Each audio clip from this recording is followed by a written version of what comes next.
Welcome, dear travelers, to Mystic Bedtime Stories. I'm your gentle guide through the quiet corridors of history, where ancient voices still whisper across time. Tonight, we journey together to a place where the grass grows endless under star-filled skies, where the wind carries stories older than civilization itself. Here in our sanctuary of stories, we believe that the most profound adventures happen not in the rushing daylight, but in these precious moments when the world grows still. As you settle into comfort, perhaps pulling your blanket a little closer, know that you are joining a community of dreamers who find wonder in the forgotten corners of our shared human story. For the next 2 hours, let yourself drift on a river of words that flows backward through time, carrying you to an age when the earth was young and wild, when people lived beneath skies so clear that every star had a name and every horizon promised mystery. Tonight's story reaches back 5,000 years to a people who left no written words, yet whose whispers still echo in every language you speak. Close your eyes now and let your breathing slow. Feel yourself sinking deeper into relaxation with each gentle word.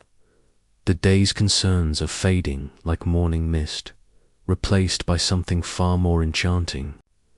You are about to meet the Yamna people, the forgotten ancestors whose blood flows in your veins, whose dreams may have shaped your dreams.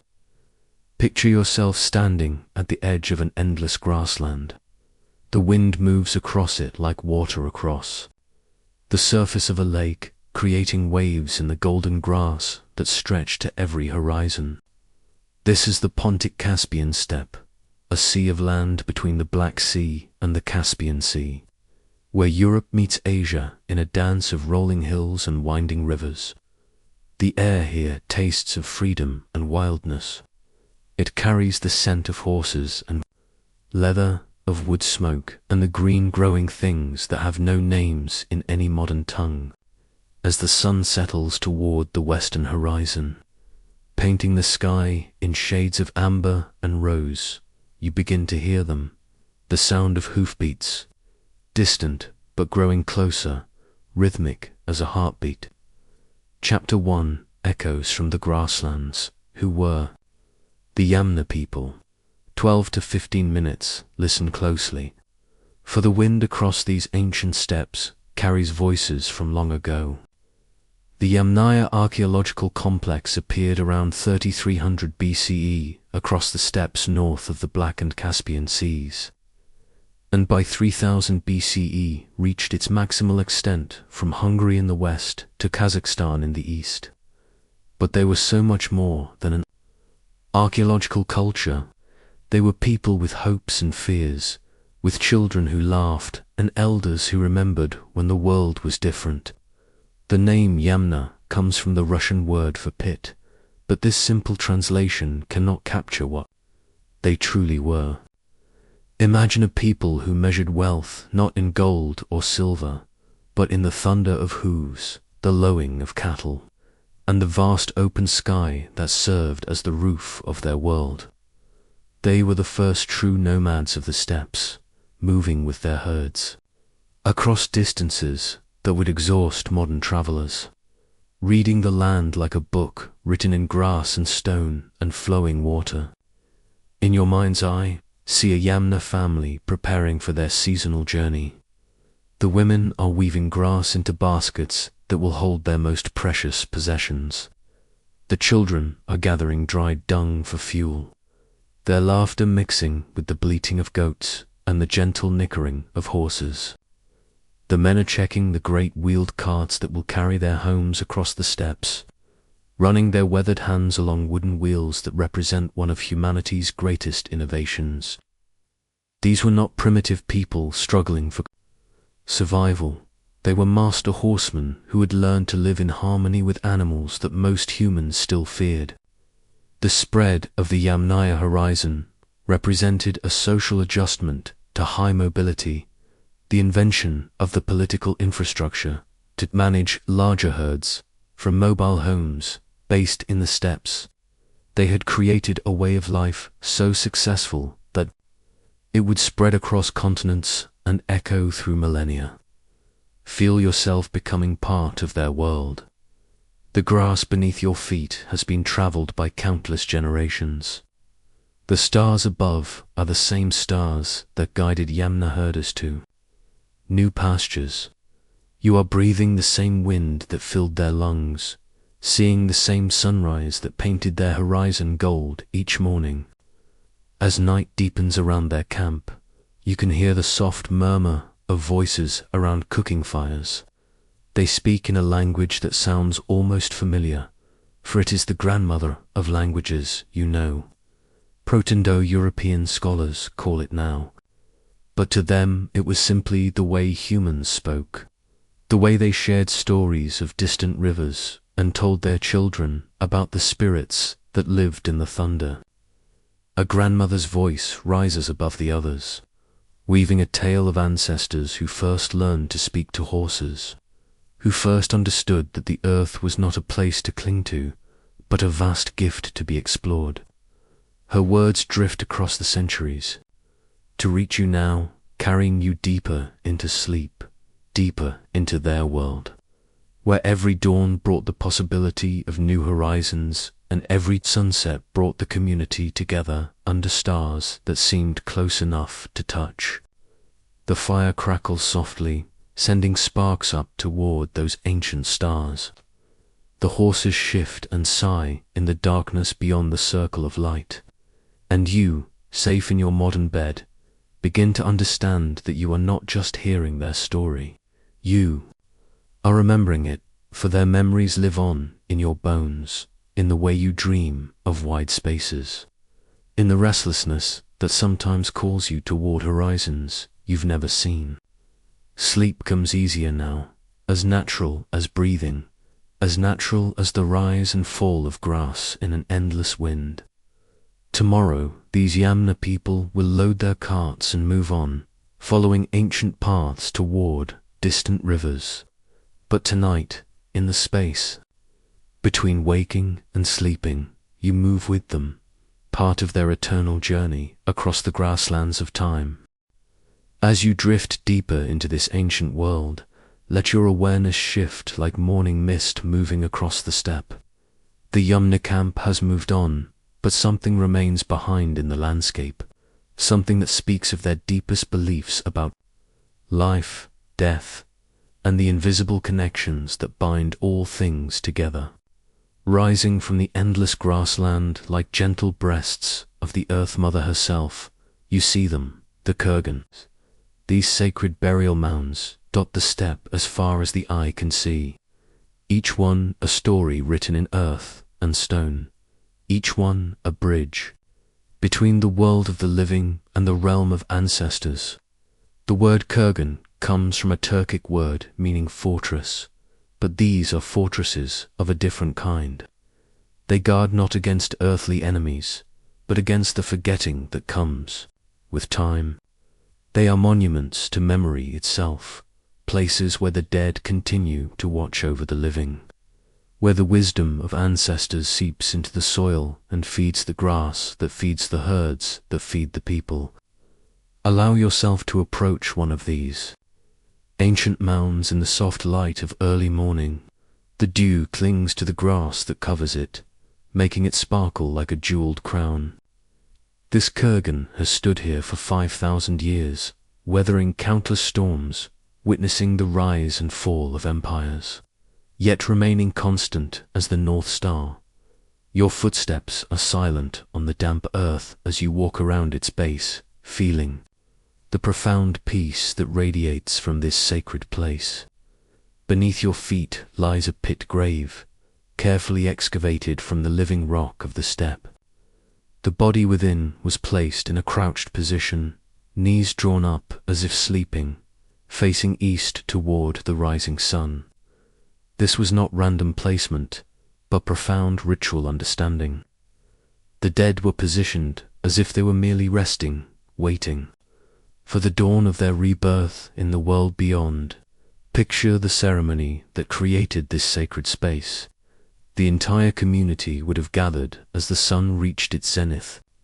Women keen with voices that carry across the grassland like the calls of migrating birds. Men work with tools of stone and bone, carefully shaping the chamber that will become a doorway between worlds.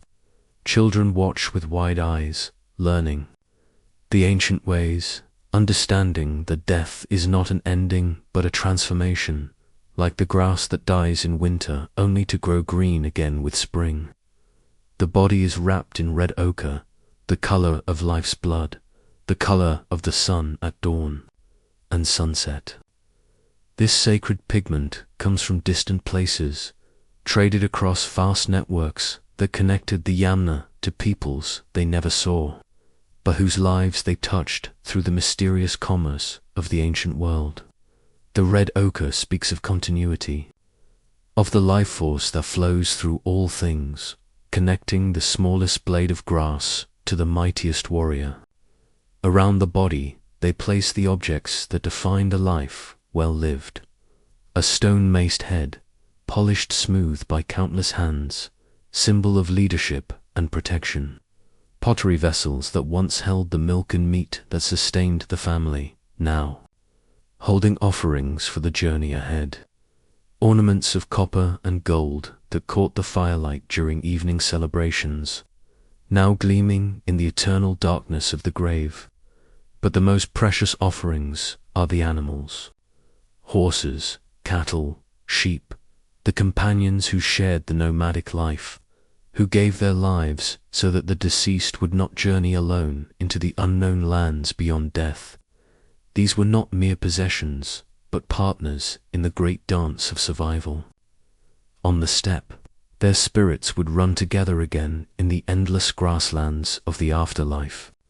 Feel the solemnity of the moment when the earth is replaced over the grave, when the living take their first handfuls of soil and let it fall into the chamber below. Each handful is a prayer, a promise, a commitment to remember. The mound grows, slowly, deliberately, shaped by hundreds of hands working together in grief and love and hope. As seasons pass, the kurgan becomes part of the landscape. Grass grows over it, flowers bloom on its slopes in spring. Small animals make their homes in its crevices. Birds nest in the stones that crown its summit. The dead nurture life, and life honors the dead in an endless cycle that mirrors the turning of the seasons, the phases of the moon, the eternal dance of day and night. Standing beside this ancient mound in your dream, you begin to understand something profound about the Yamna worldview. Death was not a wall but a doorway.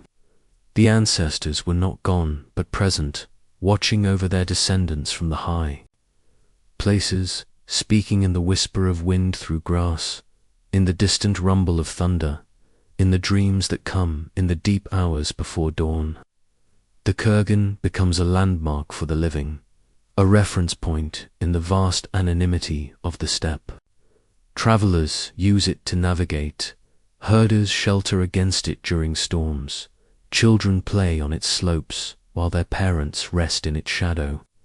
It is a place where the sacred and the everyday meet, where the mystery of death touches the routine of life with gentle fingers. As you rest against the warm earth of the kurgan, feeling the sun on your face and the grass soft beneath your hands, you sense the presence of the one who lies below. Not frightening, but comforting. A guardian spirit who has watched over this land for millennia, who has seen empires rise and fall, who has witnessed the great migrations of peoples across continents, yet remains rooted in this one special place. This bridge between earth and sky. The afternoon light grows golden, and you find yourself growing drowsy in the peace of this sacred space. The ancestor's spirit seems to smile, blessing your rest with dreams of ancient wisdom.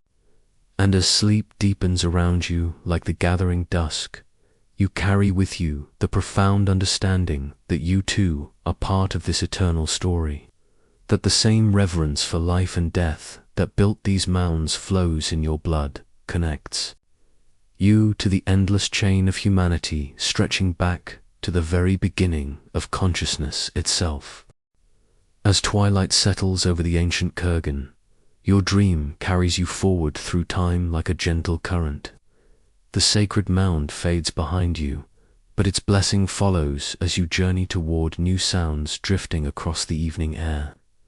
The lowing of cattle, the soft bleating of sheep, the musical jingle of harness leather, and beneath it all, a sound that speaks to something primal in the human heart. The rhythmic thunder of hoofbeats across the open steppe. You find yourself walking through tall grass that parts before you like a green sea, each blade heavy with the moisture of evening dew. The stars are beginning to appear in the darkening sky above, but ahead of you, a warm glow beckons through. The gathering darkness, it is the light of cooking fires, and around those fires, a scene that would change the course of human history unfolds with the quiet grace of daily routine. Here is the heart of Yamna life, the herds that were there, partners, their wealth, their very identity. These were not merely animals to be exploited, but companions in an ancient covenant between human and beast that transformed both species and reshaped the world. As you approach the encampment, moving silent as a ghost through the grass, you begin to understand the profound relationship that bound the Yamna people to their four-legged families. The cattle are settling for the night. Great patient beasts whose ancestors had wandered wild through forests before the Yamna learned to speak their language. These aurochs' descendants, smaller than their wild forebears, but no less magnificent, represent humanity's first great partnership with the animal kingdom. Their milk sustained Yamna children, their meat provided protein for the long journeys, their hides became shelter and clothing, their bones became tools. In return, the Yamna protected them from wolves and led them to sweet grass and clean water. Watch how a young herder moves among them in the fading light, his hands gentle on their flanks, his voice soft with the crooning songs that calm anxious beasts. He knows each animal by name, recognizes their individual personalities, understands their moods and needs as clearly as he understands those of his own family. This is not domination but partnership, a dance of mutual dependence that has continued for so many generations that it has become encoded in the very genes of both species. Near the cattle, the sheep huddle together in their instinctive need for community. These woolly clouds of the ancient world provided the Yamna with their first textiles, fleeces that could be spun into thread and woven into cloth that was both beautiful and practical. The sheep's milk, rich and nourishing, supplemented the cattle's contribution to the Yamna diet. Their fat provided fuel for lamps and waterproofing for leather. Nothing was wasted in this economy where every resource was precious and every animal was honored for its gifts. But it is the horses that truly capture your dreaming attention. For in these magnificent creatures lies the secret of Yamna success. These are not the massive draft horses of later civilizations, but smaller, hardier animals perfectly adapted to life on the steppe. Their coats gleam like burnished copper in the firelight. Their eyes hold the intelligence that comes from generations of partnership with humans who understood their nature. The relationship between the Yamna and their horses was revolutionary in ways that echo through every aspect of modern life. These were among the first people to realize that horses could be more than just another source of meat and milk.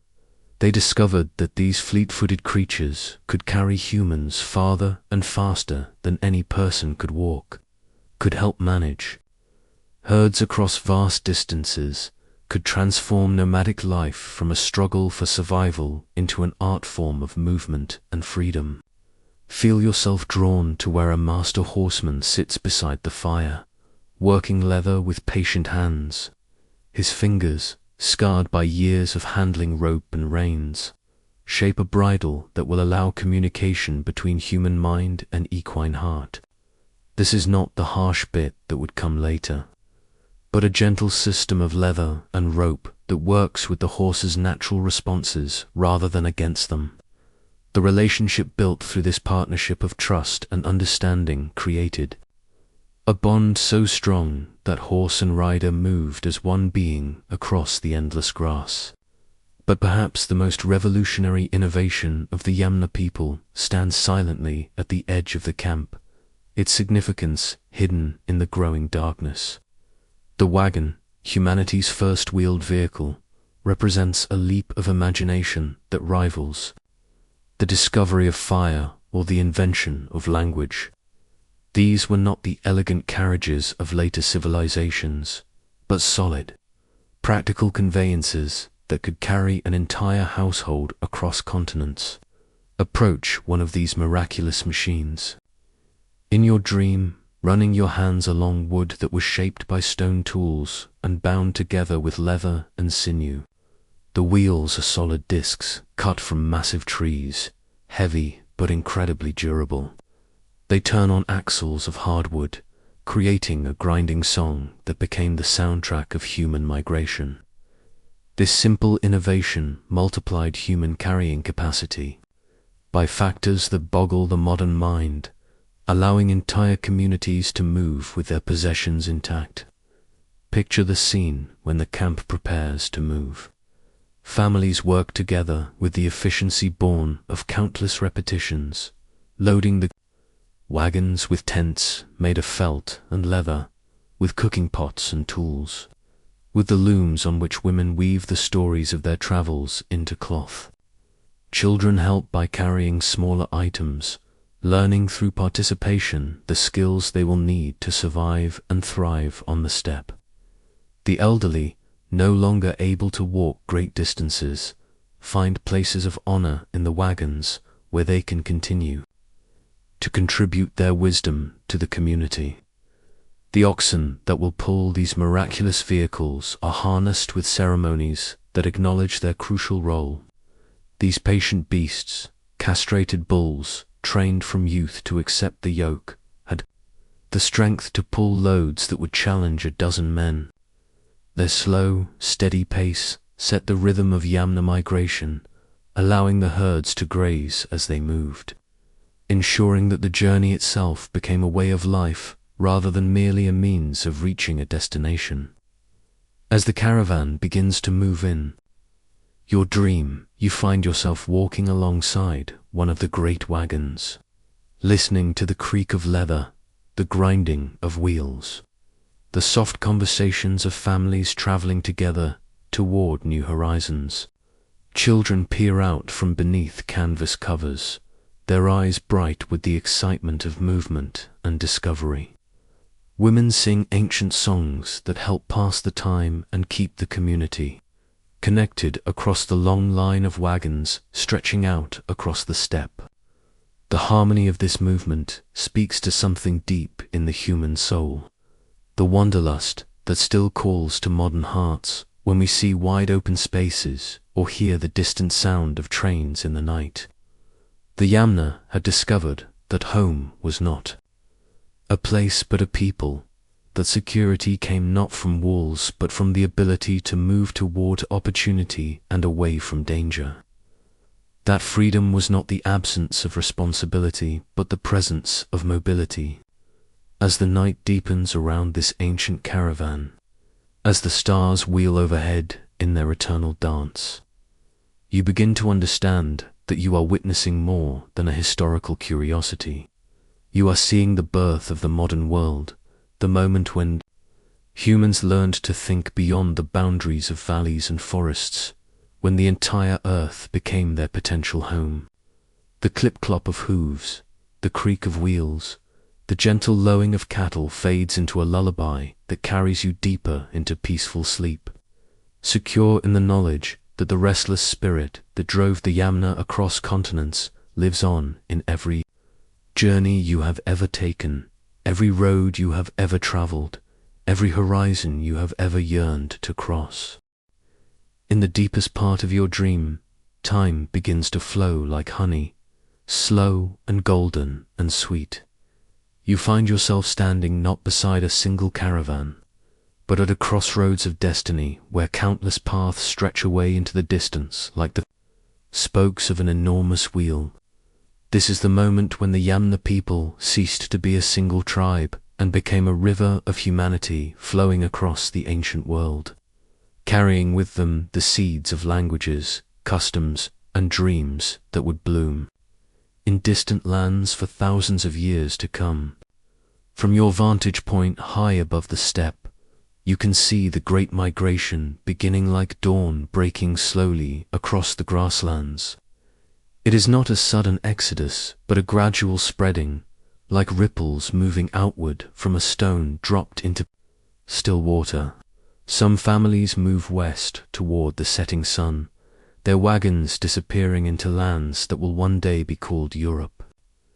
Others turn east toward the rising sun, following ancient paths toward mountains and deserts that stretch beyond the edge of imagination. Still others head south, drawn by rumors of warmer winds and different stars. Watch how the westward migration unfolds like a slow-motion river across the landscape of time. The first Yamna families to cross the great rivers that mark the boundary between steppe and forest carry with them more than possessions in their wagons. They carry genes that will reshape entire populations, languages that will evolve into tongues spoken by billions, and beliefs that will echo in the myths and legends of peoples who will never know their names. As these Western wanderers encounter the settled farmers of old Europe, you witness not conquest but transformation, the meeting of nomad and farmer, of mobility and stability creates something entirely new. The farmers learn to work metals from the wanderers, discover the power of wheels and the partnership with horses. In return, they share their knowledge of grains and pottery, of permanent dwellings and the deep magic of planted seeds. But it is the children born of these meetings who truly interest you in your dream. These are the children who will speak languages that blend the musical tones of the steppe with the practical vocabulary of the plough. They will carry forward stories that remember both the wide freedom of grasslands and the secure abundance of harvest fields. In their blood, the restless gene of the nomad mixes with the patient gene of the farmer, creating people who can both wander and settle, who can dream of distant horizons while building homes that last for generations. Follow one branch of this westward flow as it moves like a slow river across the landscape. The descendants of these travelers will one day speak languages we now call Celtic, will build stone circles that align with ancient stars, will develop elaborate mythologies of heroes and gods that still echo with the thundering hoofbeats of steppe ponies. But that is far in the future. For now, they are simply families seeking good grazing, following the grass and water and the seasonal rhythms that have guided nomadic life since time immemorial. Turn your dreaming attention eastward, now, toward the sunrise lands where another branch of the great Yamna diaspora is writing its own chapter in the human story. These eastward travelers face different challenges as they move toward the heart of Asia. The grasslands here stretch even farther than the western steppes, broken by mountain ranges that rear up like sleeping giants and rivers that run wild, with snowmelt from peaks that touch the sky. Here, the Yamna encounter other nomadic peoples, other traditions of living with herds and horses and the endless dance of seasons. Rather than displacement, there is often integration, a mingling of traditions that creates new ways of being human on the steppe. The Yamna bring their wheeled wagons and their specific ways of working bronze, while they learn new techniques of felt making, new songs to sing to nervous horses, new ways of reading, whether in the behavior of birds and the color of distant clouds. Some of these eastern migrants will become the ancestors of peoples who will one day speak the earliest forms of what we now call Sanskrit, who will develop the complex philosophies and spiritual practices of ancient India. But in your dream, you see them simply as human families, following their herds across grasslands that seem to stretch beyond the edge of the world, guided by stars and seasonal wisdom and the patient endurance that comes from generations of nomadic life. The southern migration draws your attention like a warm wind. Here, the Yamna people encounter landscapes that challenge everything they thought they knew about the world. The familiar grass gives way to different vegetation. The reliable patterns of steppe weather shift into new rhythms. Some turn back, unable to adapt to these foreign conditions. But others press on, driven by the curiosity that has always been humanity's greatest gift and greatest curse. These southern wanderers will encounter the edges of civilizations already ancient when their journey began. They will see cities of mud brick rising from river valleys, will witness agricultural techniques that seem like magic to people accustomed to the simple partnership between herder and herd. Some will settle and become absorbed into these older cultures, contributing their genes and their stories to populations that have been stable for millennia. Others will move on, carrying word of these wonders back to the steppes, weaving new threads into the great tapestry of human knowledge. But perhaps the most remarkable aspect of this great migration is not where the Yamna people went, but what they carried with them in every wagon, alongside the practical tools of nomadic life. Traveled something invisible but infinitely precious, the proto-language that was the grandmother of hundreds of tongues. Children learned it at their mother's knees, carried it in their dreams, spoke it to their own children in distant lands where their ancestors had never walked. This language was like a living thing, adapting and changing as it encountered new landscapes and new peoples. The words for snow multiplied in the northern lands, while words for different types of grasses proliferated in areas where herding remained the primary way of life. New sounds crept in from neighboring languages, while old sounds faded away when they were no longer needed to describe a world left behind. Yet beneath all these changes, the deep structure remained, the grammatical bones that connected all these evolving tongues to their common ancestor. The way verbs changed to showtime, the patterns of sound that marked the difference between singular and plural, the musical rhythms that made some combinations of sounds feel right and others feel wrong, all these carried forward the invisible heritage of the Yamna people. As you float through your dream above this vast migration, you begin to see it not as a historical event, but as a living process that never truly ended. The same restless energy that drove wagons across ancient grasslands drives modern families to pack their belongings and seek new opportunities in distant cities. The same courage that carried Yamna explorers into unknown territories beats in the hearts of every immigrant, every refugee, every person who has ever looked at a map and wondered what lies beyond the edges of their known world.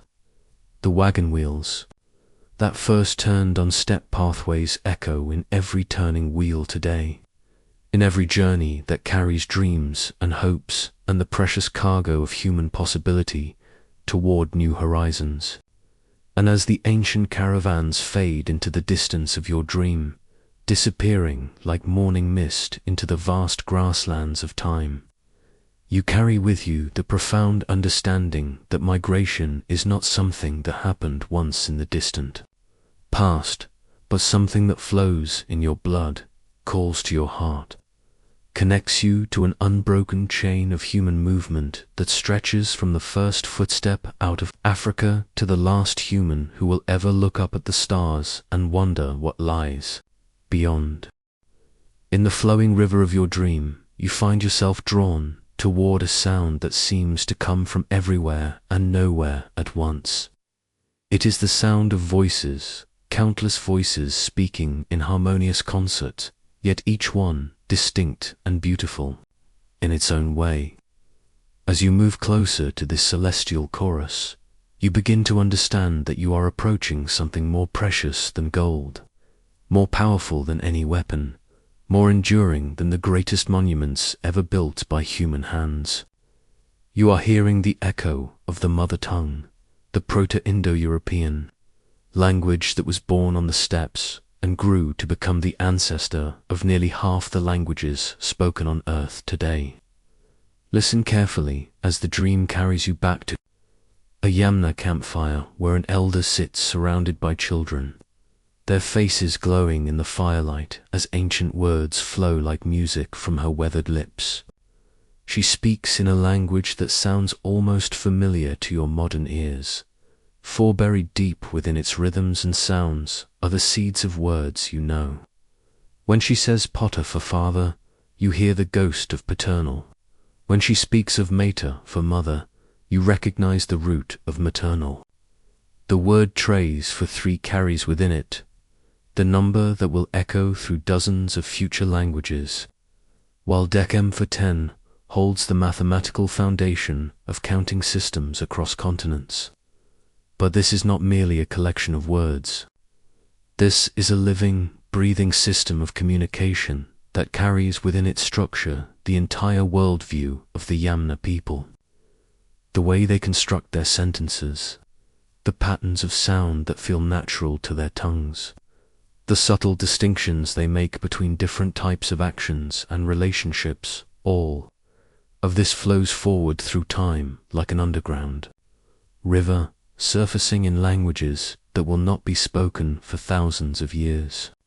Feel yourself drifting deeper into the linguistic landscape of these ancient people, where every word carries the weight of generations, and every grammatical pattern reflects the wisdom of ancestors who understood the world in ways that modern minds can barely comprehend. The Yamna language was not primitive or simple. It was a sophisticated instrument capable of expressing complex thoughts about time, relationships, obligations, and the subtle connections between the physical and spiritual worlds. Notice how the elder's voice changes when she speaks of the sacred. There are special words for the holy fire that burns at the center of every home. Words that carry such power that they must be spoken with ritual precision. There are terms for the ancestors that acknowledge their continued presence among the living, and words for the spirits that inhabit every tree, every stone, every bend in the river. This is a language that recognizes no absolute division between the material and the mystical, where every noun carries the potential for spiritual significance and every verb acknowledges the presence of unseen forces. As the children around the fire repeat the elder's words, learning through repetition the ancient patterns that will shape their thoughts for the rest of their lives, you witness the miraculous process by which language perpetuates itself. Each child adds their own slight variation, their own particular way of shaping sounds, their own emphasis on the syllables that feel most important to their young hearts.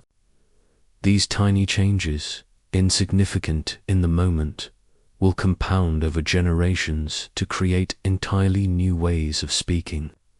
Watch as one branch of the Yamna people moves westward, carrying their language into new landscapes where different sounds are needed to describe unfamiliar phenomena. The words for types of trees change as oak and beech replace the sparse vegetation of the steppe. New terms emerge for mountains and valleys, for different types of rain and snow, for the animals and plants that flourish in these foreign territories. Yet beneath all these surface changes, the deep grammar remains constant, the invisible skeleton that will support hundreds of different linguistic bodies. Follow another branch as it moves eastward, where the language encounters different challenges and opportunities. Here, contact with other nomadic peoples introduces new sounds, new ways of organizing thoughts, new concepts that require linguistic innovation. The Yamna tongue proves remarkably adaptable, absorbing useful elements from neighboring languages while maintaining its essential character. It is like a river that accepts tributary streams, growing stronger and more complex with each new addition. In your dream, you begin to see the language not as a static thing, but as a living organism, evolving and adapting to new environments with each generation. The version spoken by children born in the western forests develops its own distinctive melody, its own preferences for certain sounds over others. The eastern variant grows its own unique vocabulary for the harsh beauties of mountain and desert. The southern dialects incorporate the musical qualities needed to communicate across the din of large settlements and busy, darky marketplaces. Yet remarkably, speakers of these diverging dialects can still understand each other when families meet during the great seasonal gatherings. The common core remains strong enough to bridge the growing differences, to maintain the sense of shared identity that binds far-flung communities together. They are still one people, speaking variations of one tongue, united by the invisible threads of common ancestry and shared linguistic heritage. As centuries pass in the fluid time of your dream, you watch these dialect differences grow more pronounced. The Western speakers develop new sounds that the Eastern speakers find difficult to pronounce. The Southern variants create grammatical shortcuts that seem strange to Northern ears. What was once a single language slowly becomes a family of related languages, each one perfectly adapted to its particular environment and way of life. But the miracle continues. Even as these languages grow apart, they maintain their fundamental relationship to each other and to their common ancestor. The daughtered languages of Proto-Indo-European spread across continents, evolving into Greek and Latin, Celtic and Germanic, Baltic and Slavic, Indo-Iranian, and dozens of others. Each one carries within its deepest structures the memory of the steppe, the echo of voices around ancient campfires, the linguistic DNA of the mother tongue. In the dreaming space of deep time, you hear these evolved languages calling to each other across the centuries. Latin speaks to Sanskrit, and both recognize their kinship despite the vast distances that separate them in space and time. English converses with Hindi, and both acknowledge their common grandmother in the patterns of their verbs. The relationships between their sounds, the ancient roots that still flourish in their modern vocabularies. Even more miraculous is the way this linguistic inheritance continues to shape thought and perception in the modern world. The way English speakers think about time, moving from past through present toward future, reflects patterns established on the steppe 5,000 years ago. The way Romance languages organize their understanding of relationships and obligations carries forward social concepts first articulated around Yamna campfires. The very rhythm of Germanic poetry echoes the cadences of ancient songs sung to calm restless horses on moonlit nights. As you rest in this sea of linguistic connection, you begin to understand that every time you speak, you are participating in an unbroken conversation that stretches back to the very origins of complex human communication. The words that flow so naturally from your tongue carry within them the breath of countless ancestors, the wisdom of generations who struggled to put their deepest experiences into shareable sounds. The simple act of saying father or mother, of counting to 10, of expressing love or loss or hope connects you directly to the Yamna elder, whose voice still echoes in the structure of your sentences. When you speak of the sacred, you use patterns established by people who saw gods in the lightning and heard divine voices in the thunder.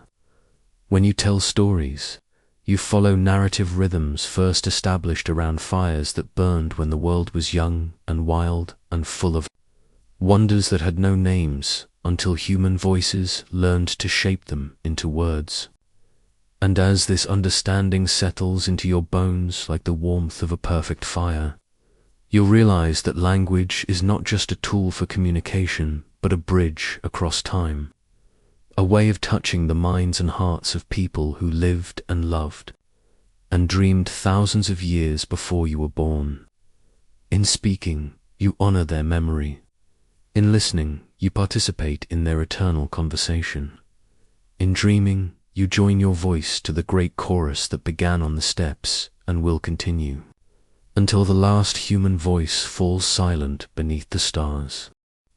As the ancient voices fade into the gentle murmur of wind through grass, your dream carries you deeper still, beyond the realm of words and sounds, into the very essence of life itself. Here, in the quiet chambers of your sleeping consciousness, you encounter something even more intimate than language, more personal than culture, more enduring than the greatest monuments ever raised by human hands. You are about to discover the invisible threads that bind you not just to the stories of the Yamna people, but to their very flesh and blood. In this sacred space of dream, your awareness turns inward, traveling along pathways smaller than the finest spider's silk, navigating through the microscopic landscape of your own cells. Here, coiled within the nucleus of every cell in your body, lies a library more precious than any collection of ancient texts. Written in the four-letter alphabet of DNA, recorded in sequences of adenine, thymine, guanine, and cytosine, is the autobiography of your species. The detailed record of every journey your ancestors ever took, every love they ever shared, every child they ever brought into the world. Feel yourself drifting through this molecular cathedral, where each chromosome stands like a pillar supporting the architecture of your being. Within these spiraling structures, the story of the Yamna people is written not in fading ink on crumbling parchment, but in the imperishable code of heredity itself. Every protein that builds your muscles, every enzyme that sparks the chemistry of thought, every molecule that carries oxygen through your bloodstream bears witness to migrations that happened 5,000 years ago. The scientists who first discovered this invisible connection worked like archaeologists of the blood, carefully excavating genetic sites from ancient bones, comparing the DNA of long-dead Yamna individuals with samples taken from people living today across Europe, Asia, and beyond. What they found was nothing short of miraculous. The Yamna people had not simply vanished into history. They had become history, their genetic legacy flowing like underground rivers through the populations of entire continents. Picture yourself standing in a great genetic mapping room where thousands of tiny lights represent individual human beings scattered across the globe. As the Yamna genetic markers are illuminated, you watch in wonder as connections begin to appear. Glowing lines that link person to person across vast distances of geography and time. A farmer in Ireland lights up with the same genetic signature as a software engineer in India. A teacher in Germany shares markers with a herder in Kazakhstan. The shepherd in the mountains of Afghanistan carries genes identical to those of an artist in Scotland. This is not metaphor, but measurable reality. Modern Europeans carry between 30 and 60% Yamna ancestry in their DNA, with some populations showing even higher percentages. The genetic impact was so profound that it represents one of the most significant population replacements in human history. Yet it happened not through conquest and violence, but through the patient process of intermarriage, integration, and The simple human drive to build families and communities wherever people met in peace. Follow one genetic thread as it weaves its way through time, beginning in the body of a Yamna woman who lived and loved and raised children on the steppes 5 millennia ago. Her DNA, mixed with that of her husband, created children who carried her legacy forward into new lands. Those children grew up, found partners of their own, and passed the genetic inheritance onward, generation after generation, through thousands of families and millions of individual choices about love and marriage and the building of new lives. Sometimes, the genetic trail seems to disappear, diluted by intermarriage with other populations until the Yamna markers become difficult to detect. But they never truly vanish, like a river that flows underground for miles before emerging into sunlight. The genetic legacy resurfaces in unexpected places, in populations that seem to have no obvious connection to the ancient steppes but carry within their cells the unmistakable signature of nomadic ancestors. The Y chromosome tells perhaps the most dramatic story of all. Certain genetic markers carried only by men show clear evidence of massive population movements from the steppes into Europe, with some regions showing replacement rates of over 90%. This means that the vast majority of European men today trace their paternal lineage directly back to Yamna ancestors.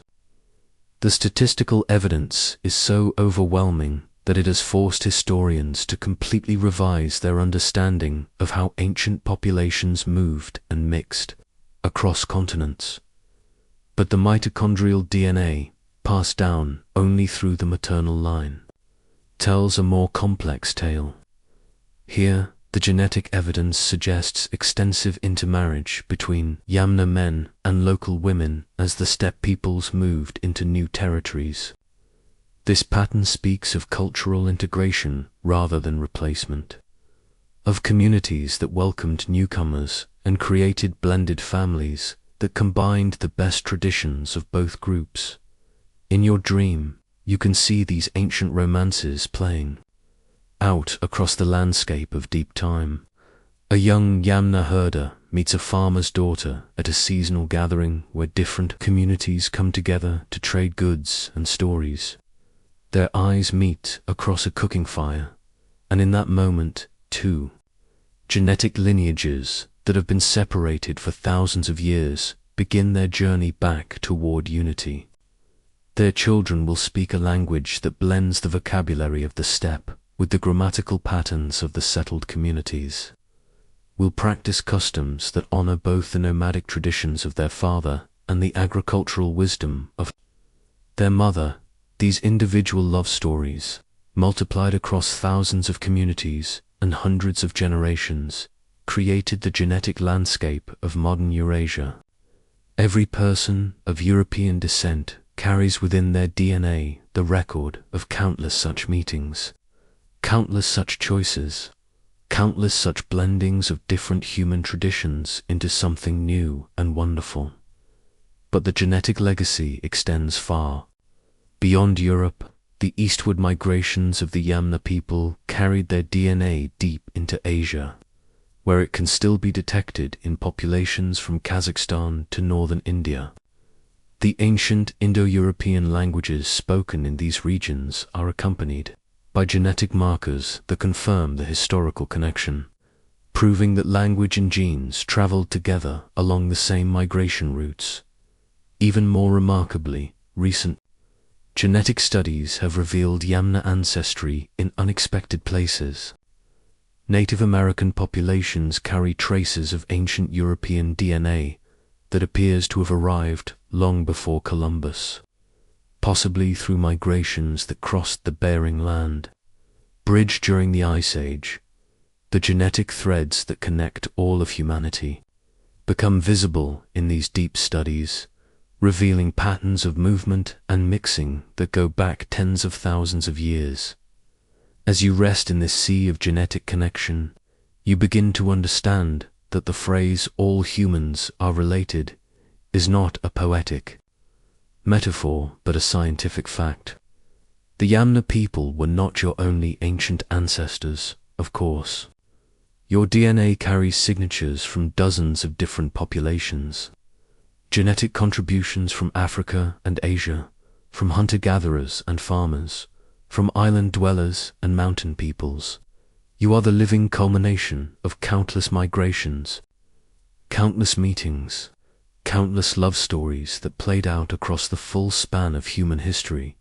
But knowing that Yamna genes flow in your veins creates a special intimacy with their story. When you dream of wide open spaces, you may be responding to genetic memories of steppe life. When you feel the call of distant horizons, you may be hearing the echo of nomadic instincts encoded in your DNA. When you watch horses running free and feel something stir in your heart, you may be experiencing the awakening of genetic partnerships forged 5,000 years ago between human and animal on the grasslands of ancient Eurasia. The most profound realization of all is that this genetic connection makes you not just a descendant of the Yamna people, but a continuation of them. They live on, not just in your DNA, but in every beat of your heart, every breath you take, every thought that moves through your mind. You are not separate from their story, but part of it, the latest chapter in a narrative that began on the steppes and continues in your dreams, your choices, your own genetic legacy that you will pass forward to children yet unborn. And as this understanding flows through your consciousness, like warm honey, like ancient sunlight, like the patient love of ancestors who dreamed of descendants they would never see, you realize that you are never truly alone. Carried within your very cells is the wisdom of the steppes, the courage of ancient migrations, the love stories of countless generations who chose to build the future by building families. You are their tomorrow, their answered prayer, their genetic gift to a world they could barely imagine but somehow helped create. The gentle winds that swept across the Pontic steppes carried more than just the scent of wild grasses and distant rain. They carried the whispers of a society unlike any that had come before, a people whose very bones seemed to resonate with the rhythm of hoofbeats and the weight of destiny. As you settle deeper into comfort tonight, let your mind drift back to those ancient grasslands, where the Yamna people had developed something remarkable, a way of living that would echo through thousands of years, shaping the very foundations of civilizations yet to be born. Picture, if you will, a vast encampment as twilight begins to paint the sky in shades of amber and rose. The day's heat is fading, and the first stars are beginning to appear like scattered diamonds across the darkening heavens. This is not merely a collection of families huddled together for protection against the night. This is a community with structure, with purpose, with an understanding of hierarchy that flows as naturally as water finding its course downhill. At the heart of this settlement stands the largest dwelling, its frame constructed from sturdy timber and covered with carefully prepared hides. The smoke rising from its central fire curls upward in lazy spirals, carrying with it the rich aroma of roasted meat and fermented mare's milk. This is the home of the chief, the one whose word carries the weight of tradition and whose decisions shape the destiny of the entire clan. But how did one become such a leader among the Yamna? It was not simply a matter of birth, though lineage certainly mattered. Leadership was earned through a complex weaving of courage, wisdom, and that indefinable quality that made others willing to follow. Picture him now, this ancient chieftain, his weathered hands resting on the carved bone handle of a ceremonial axe, its stone blade polished to a mirror shine through countless generations of use. His clothing speaks of his status, finely woven, wool dyed with precious colors extracted from rare plants and minerals, adorned with small ornaments of copper and gold that catch the firelight with each movement. But more than his possessions, it is his bearing that marks him as a leader. There is a stillness about him, the kind of calm confidence that comes only from having faced danger and uncertainty countless times and emerged victorious. Around him, arranged in careful order of precedence, sit the other important figures of the community, the warriors, their own axes and spears close at hand, lean forward to catch every word of the evening's council. These men, and yes, some women too, for the steppes recognized courage wherever it arose, bear the scars of their profession with quiet pride. A jagged line across a forearm where an enemy blade found its mark, a slight limp from a riding accident during a raid, eyes that have seen the flash of bronze in morning sunlight and lived to tell the tale. But what made the Yamna warriors so formidable was not merely their individual courage. It was their understanding of warfare as a coordinated effort, a dance as precisely choreographed as any ritual. They fought from horseback when the terrain allowed, their mounts trained from birth to respond to the slightest pressure of knee or heel.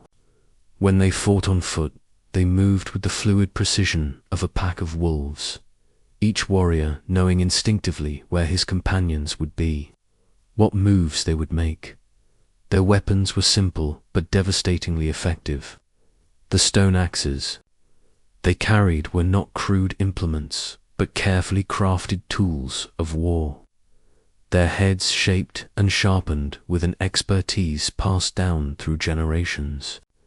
The balance was perfect, the weight distribution calculated to maximize both impact and maneuverability in skilled hands. Such an axe could split a skull or shatter a wooden shield with equal ease. But perhaps more important than their axes were their bows. These were not the simple hunting bows used by settled farmers, but powerful composite weapons designed for warfare. Made from carefully selected wood, reinforced with sinew and horn, they could drive an arrow through leather armor, at distances that seemed impossible. A Yamna archer could loose shaft after shaft with mechanical precision, each arrow finding its mark while his horse galloped at full speed across uneven ground. The arrows themselves were works of art in their own right. The shafts were carved from the straightest wood, the fletching crafted from the finest feathers, and the points were where the Yamna craftsmen truly excelled. Some were broad-headed for hunting large game, others narrow and sharp for piercing armor, and still others barbed in ways that made removal impossible without causing terrible additional wounds, as the fire burns lower in that ancient dwelling. Casting dancing shadows on the walls, listen carefully to the conversations flowing round you. The warriors are not boasting of their exploits, as you might expect. Instead, they speak in measured tones of strategy, of the movements of distant tribes, of the health of the horse herds, and the condition of the grazing lands. For these were not mindless berserkers, drunk on violence, but calculating professionals who understood that true strength came from preparation and intelligence. The social structure of the Yamna was like a great wheel, with the chief at the hub, and various levels of society forming the spokes that held everything together. Below the warriors came the herders, those skilled individuals who possessed the knowledge to keep the vast flocks of sheep, goats, and cattle healthy and productive. These were not mere laborers, but specialists whose expertise was valued and respected. A master herder among the Yamna could read the signs of weather in the behavior of his animals days before any visible change appeared in the sky. He knew which grasses would fatten cattle most quickly, which streams were safest for watering, which valleys offered the best shelter from winter storms. Such knowledge was passed down jealously from father to son, mother to daughter, for it represented not just survival but prosperity. The wealth of a Yam family was measured not in gold or silver, though they valued these metals highly, but in the size and quality of their herds. A man with 100 healthy cattle was a man of substance, someone whose opinion carried weight in council and whose daughter might reasonably expect to marry into the warrior class. A woman whose sheep produced the finest wool, whose goats gave the richest milk, whose careful breeding had created animals prized throughout the steppes, such a woman held a position of honor that transcended simple social ranking, but it was the horses that truly set the Yamna apart from their neighbors and contemporaries. While other peoples used horses primarily as sources of meat and milk, the Yamna had developed something unprecedented, a partnership between human and animal that multiplied the capabilities of both. Their horses were not merely transportation, but extensions of their own bodies, trained to respond to the slightest signal, to carry their riders safely across terrain that would daunt the bravest warrior on foot. The training of these horses began from the moment of birth. Young foals were handled constantly, accustomed to human touch and voice from their earliest days. They learned to accept the weight of a rider gradually, first with light children, then with heavier adults. By the time a horse reached maturity, it had been shaped into a living weapon of war, capable of wheeling and turning with lightning speed, of standing rock steady while its rider drew a bow, of carrying a wounded warrior to safety across miles of hostile territory. The bond between a Yamna warrior and his horse was so profound that it often extended beyond death itself. Archaeological evidence suggests that important warriors were sometimes buried with their favorite mounts. The two companions prepared to continue their partnership in whatever realm awaited beyond the grave. The horse would be killed with a single, precise blow, then arranged carefully beside its master, bridle and saddle intact, ready for the journey to come. But what of those who worked with their hands rather than weapons? The craftsmen and artisans occupied their own special place. In Yamna society, the metal worker who could transform raw copper into gleaming ornaments and tools commanded respect that bordered on reverence. His forge was a place of mystery and magic, where earth was transformed into objects of beauty and utility through the application of fire and skill. These craftsmen worked with materials gathered from across the known world. Copper came from distant mountains, carried by trade networks that stretched across continents. Amber arrived from northern forests, its golden transparency prized for both beauty and supposed magical properties. Shells traveled from southern seas, their iridescent surfaces perfect for decorating the clothing and weapons of the elite. The potter's art was equally valued, for the Yamna needed containers not just for storage, but for the complex rituals that governed their spiritual lives. The vessels used in religious ceremonies were often decorated with intricate patterns that held deep symbolic meaning, spirals representing the cycle of seasons, zigzag lines symbolizing lightning and divine power, geometric designs that mapped the relationship between earth and sky. Even the preparation of food was elevated to an art form among the Yamna. The women who supervised the great communal meals that marked important occasions possessed knowledge that went far beyond simple cooking. They knew which combinations of herbs would preserve meat during long journeys, how to ferment mare's milk into a potent alcoholic beverage that could store safely for months, which roots and berries could supplement the diet during lean times, without causing sickness. Their knowledge of plants extended to medicine as well. The Yamna healer, often an elderly woman whose years had brought wisdom along with wrinkles, maintained a vast mental catalogue of remedies for every ailment. She knew which leaves would reduce fever, which bark would ease pain, which flowers could help a woman through difficult childbirth. Her pouch of medicinal herbs was as carefully guarded as any warrior's weapons, for the health of the tribe depended on her skill. As night deepens around that ancient campfire, you can almost see the interplay of relationships that bound Yamna society together. The chief's authority was real, but not absolute. He ruled through consensus and persuasion rather than naked force. The warriors served him loyally, but retained their own counsel and could withdraw their support if he proved unworthy. The herders and craftsmen contributed their specialized skills while maintaining their own spheres of influence and expertise.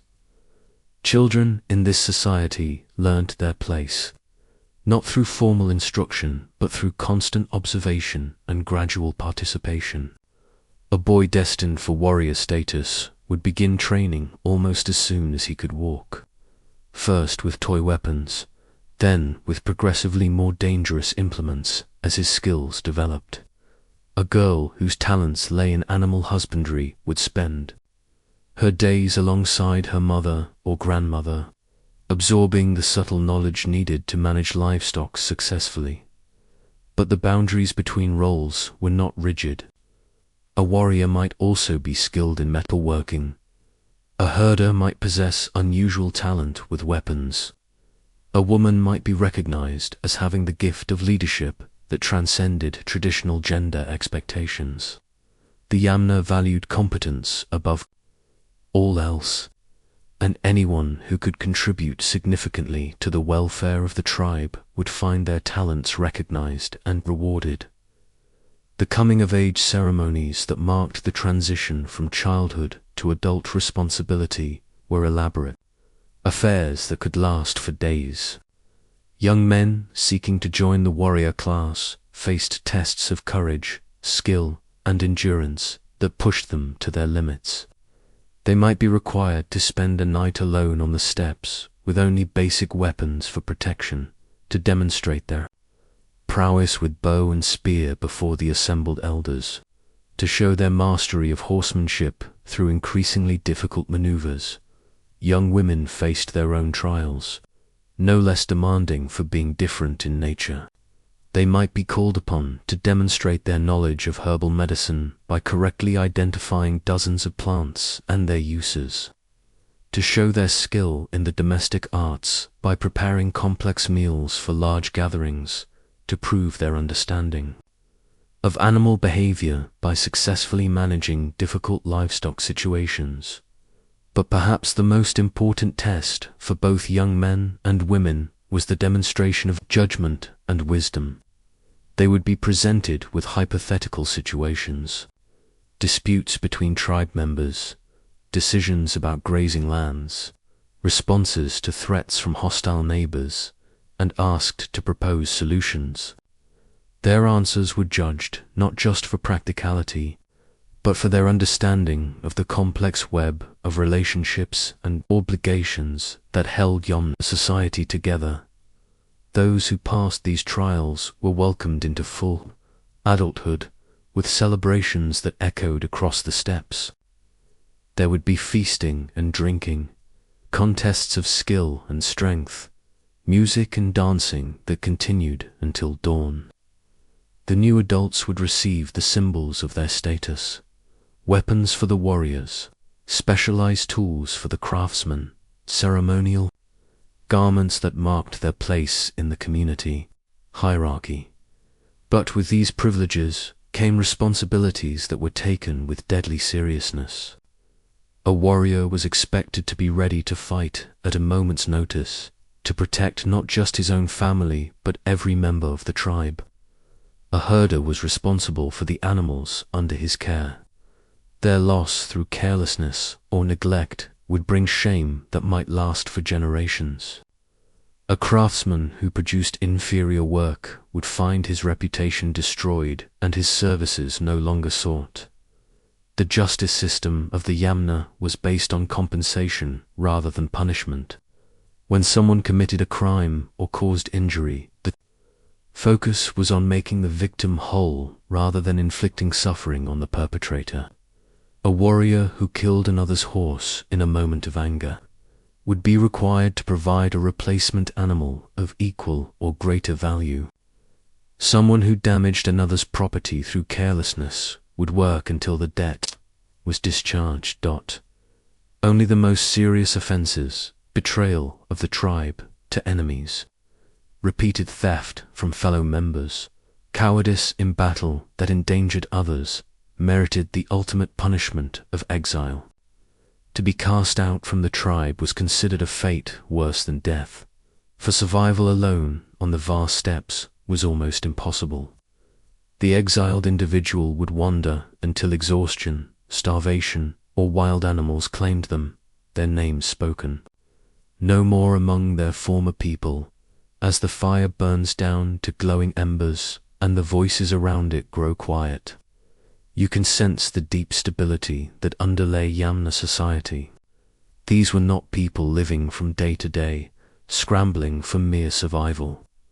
They had created a way of life that provided security and prosperity for all its members while maintaining the flexibility needed to thrive in an ever-changing environment. Their social structure was not rigid but organic, capable of adapting to new circumstances while preserving the essential values that defined their identity. When times were peaceful, they could focus on expanding their herds and perfecting their crafts. When war threatened, they could transform overnight into a formidable fighting force, their every member knowing exactly what role to play, and as sleep begins to claim you tonight, carried on the gentle winds that still blow across those ancient grasslands, remember that the blood of these remarkable people flows in your veins. Their courage, their wisdom, their understanding of how to build a society that nurtures both individual excellence and collective strength. These gifts they have passed down through thousands of years to reach you here.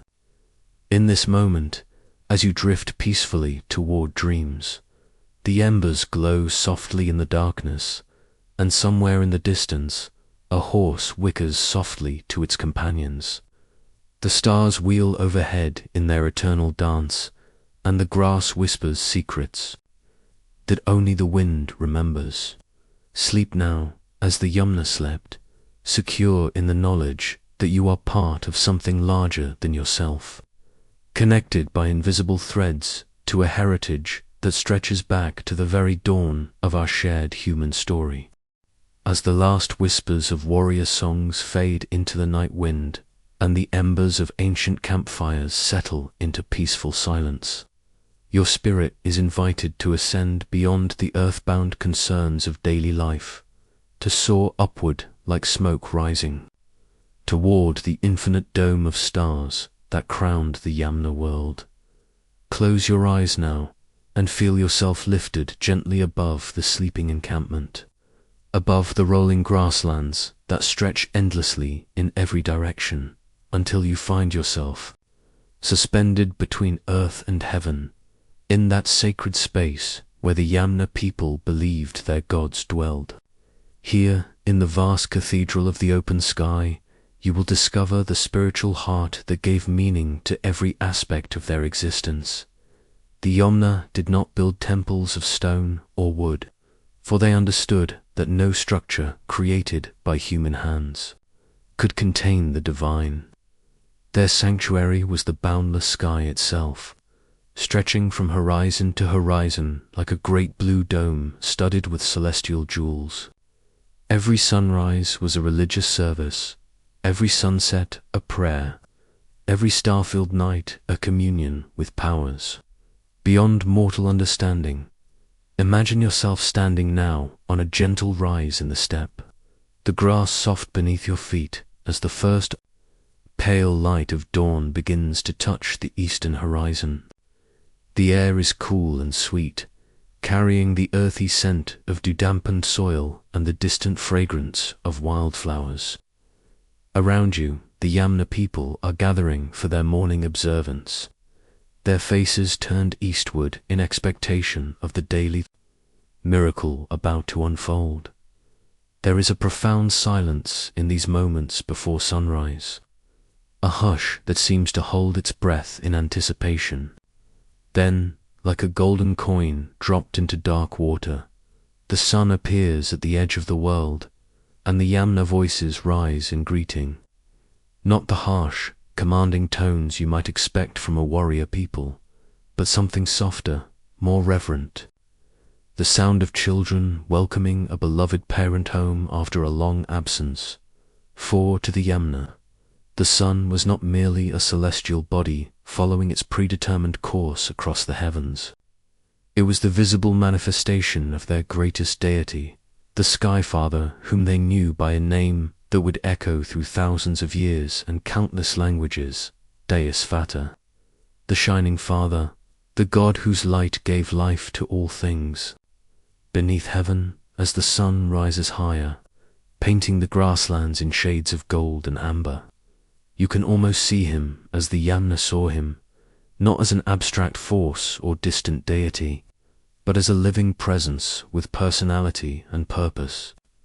He was the father of gods and mortals alike, the ultimate source of authority and justice, the one whose daily journey across the sky maintained the order of the universe.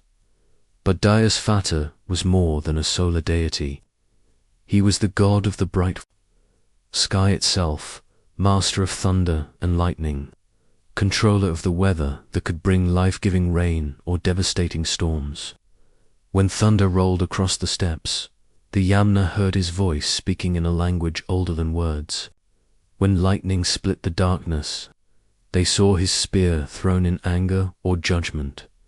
Picture now the Yamna shaman, a figure both feared and revered, standing at the center of the morning circle. Her hair is white as winter frost, her face lined with the wisdom of many seasons, but her eyes burn with an inner fire that seems to reflect the very light of the sun itself.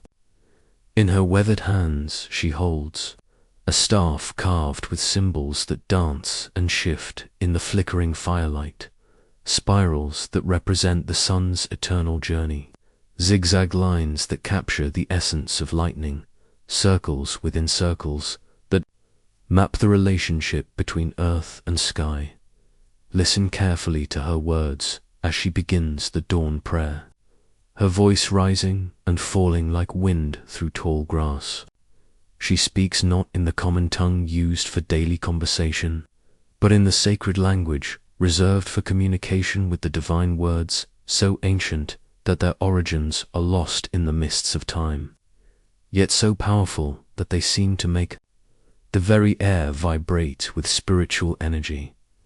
She tells of the cosmic battle that plays out each dawn, as Deus Vater drives his golden chariot across the heavens, pulled by horses whose manes are made of fire and whose hoofbeats create the thunder that rolls across the sky.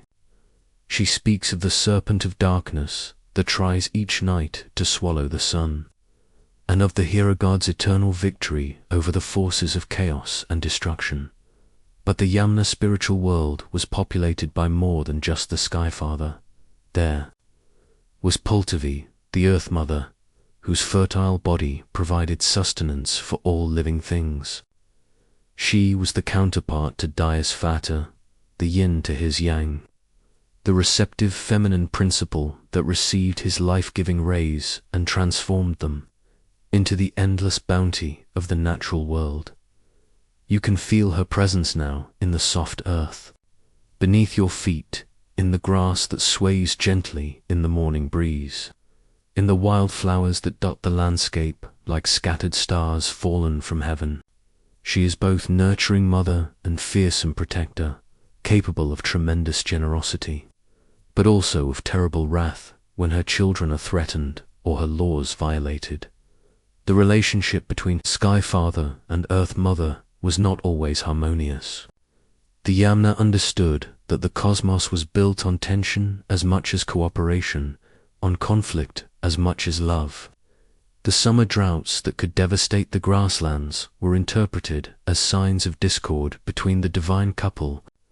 The violent thunderstorms that could bring both desperately needed rain and destructive flooding were seen as expressions of their passionate reconciliation. As the sun climbs higher in the morning sky, the shaman's voice shifts to tell of other members of the divine family.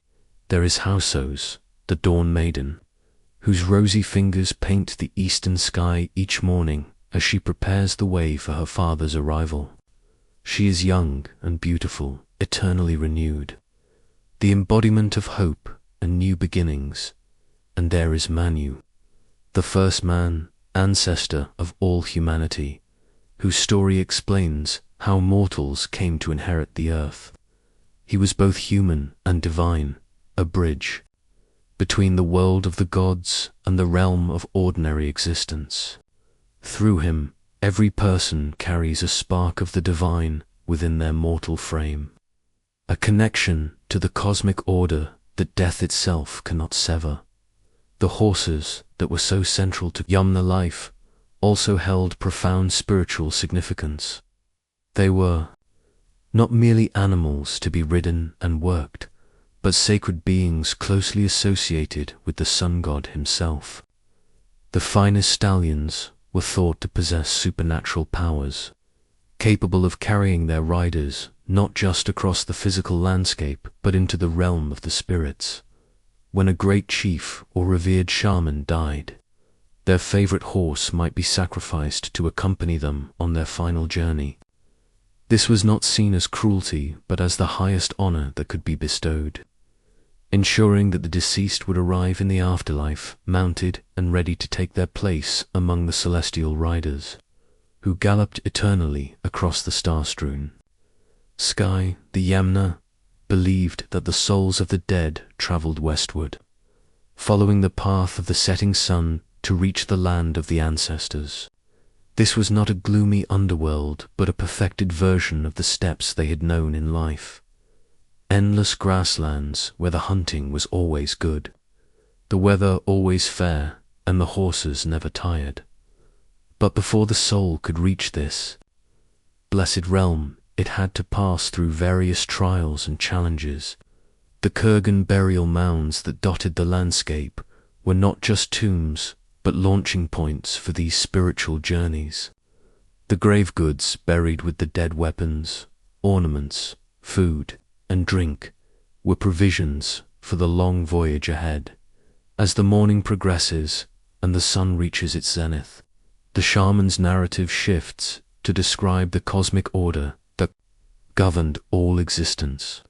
The Yamna saw the universe as a great wheel, eternally turning, with the seasons marking its rotation. Spring was the time of awakening, when the Earth Mother stirred from her winter sleep and began to bring forth new life.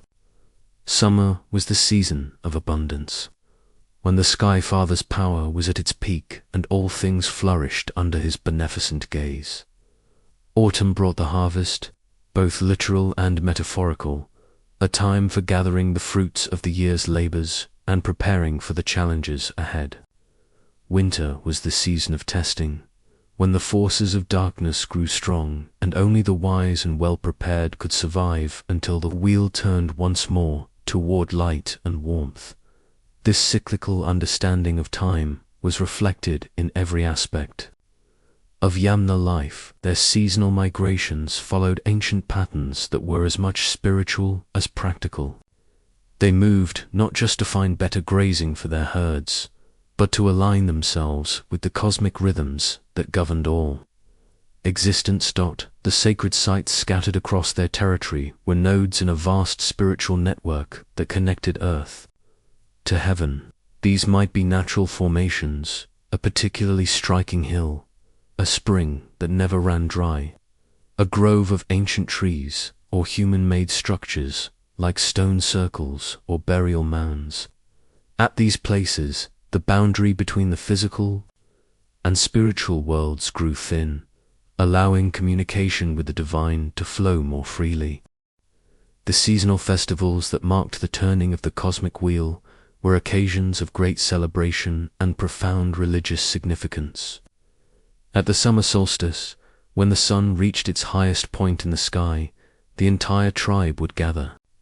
For ceremonies that lasted for days, there would be ritual races on horseback, mimicking the sun god's daily journey across the heavens. Sacred fires would be lit at sunset and maintained through the night. Symbolic beacons calling the sun back from its brief sojourn in the underworld. The participants in these ceremonies would often enter altered states of consciousness through fasting, meditation, or the consumption of fermented beverages and sacred plants. In these heightened states, they believed they could communicate directly with the gods, receiving visions and prophecies that would guide the tribe through the challenges of the coming year. The winter solstice brought different but equally important observances as the sun reached its lowest point and the days grew shortest. The Yamna gathered to ensure that light would return to the world. They told stories of the great heroes who had fought against the forces of darkness in ages past, reminding themselves that courage and faith could overcome even the most overwhelming odds. During these darkest nights, the shamans would enter deep trances, journeying in spirit to the realm of the ancestors to seek their guidance and blessing. They might return with messages for specific individuals, prophecies about the tribe's future, or instructions for rituals that needed to be performed to maintain the cosmic balance. The Yamna understanding of the divine was not abstract or philosophical, but intensely personal and practical. Their gods were not distant figures to be worshipped from afar, but intimate companions who participated in every aspect of daily life. Before setting out on a hunting expedition, a warrior would offer prayers to the Sky Father for success and protection. Before giving birth, a woman would invoke the Earth Mother's aid in bringing new life safely into the world. The shamans served as intermediaries between the human and divine realms, but every individual was expected to maintain their own relationship with the gods. Children learned from earliest infancy to recognize the signs of divine favor or displeasure in the world around them. The flight patterns of birds, the behavior of animals, the shapes of clouds, the direction of the wind, all these and countless other phenomena were read as messages from the spiritual realm. Dreams were particularly important as vehicles for divine communication. The Yamna believed that during sleep, the soul was free to travel beyond the confines of the physical body, journeying to distant places and times, communing with gods and ancestors, glimpsing possible futures. A vivid dream might be seen as a prophetic vision requiring immediate action, while recurring dreams were interpreted as persistent messages from the divine realm that demanded careful attention and interpretation. The concept of fate played a central role in Yamna spirituality, but it was not the rigid predestination that some might imagine. Instead, the Yamna believed in a complex interweaving of divine will, natural law, and human choice. The gods might set certain events in motion, but mortals retained the freedom to respond to these challenges with courage or cowardice, wisdom or folly. A warrior facing a superior enemy might know that the outcome of the battle was in the hands of the gods, but he was still expected to fight with all his skill and strength. A herder watching storm clouds gather on the horizon might recognize the approaching weather as an expression of divine will, but he was still responsible for taking whatever practical steps he could to protect his animals. This balance between acceptance and action was perhaps the most sophisticated aspect of Yamna religious thought.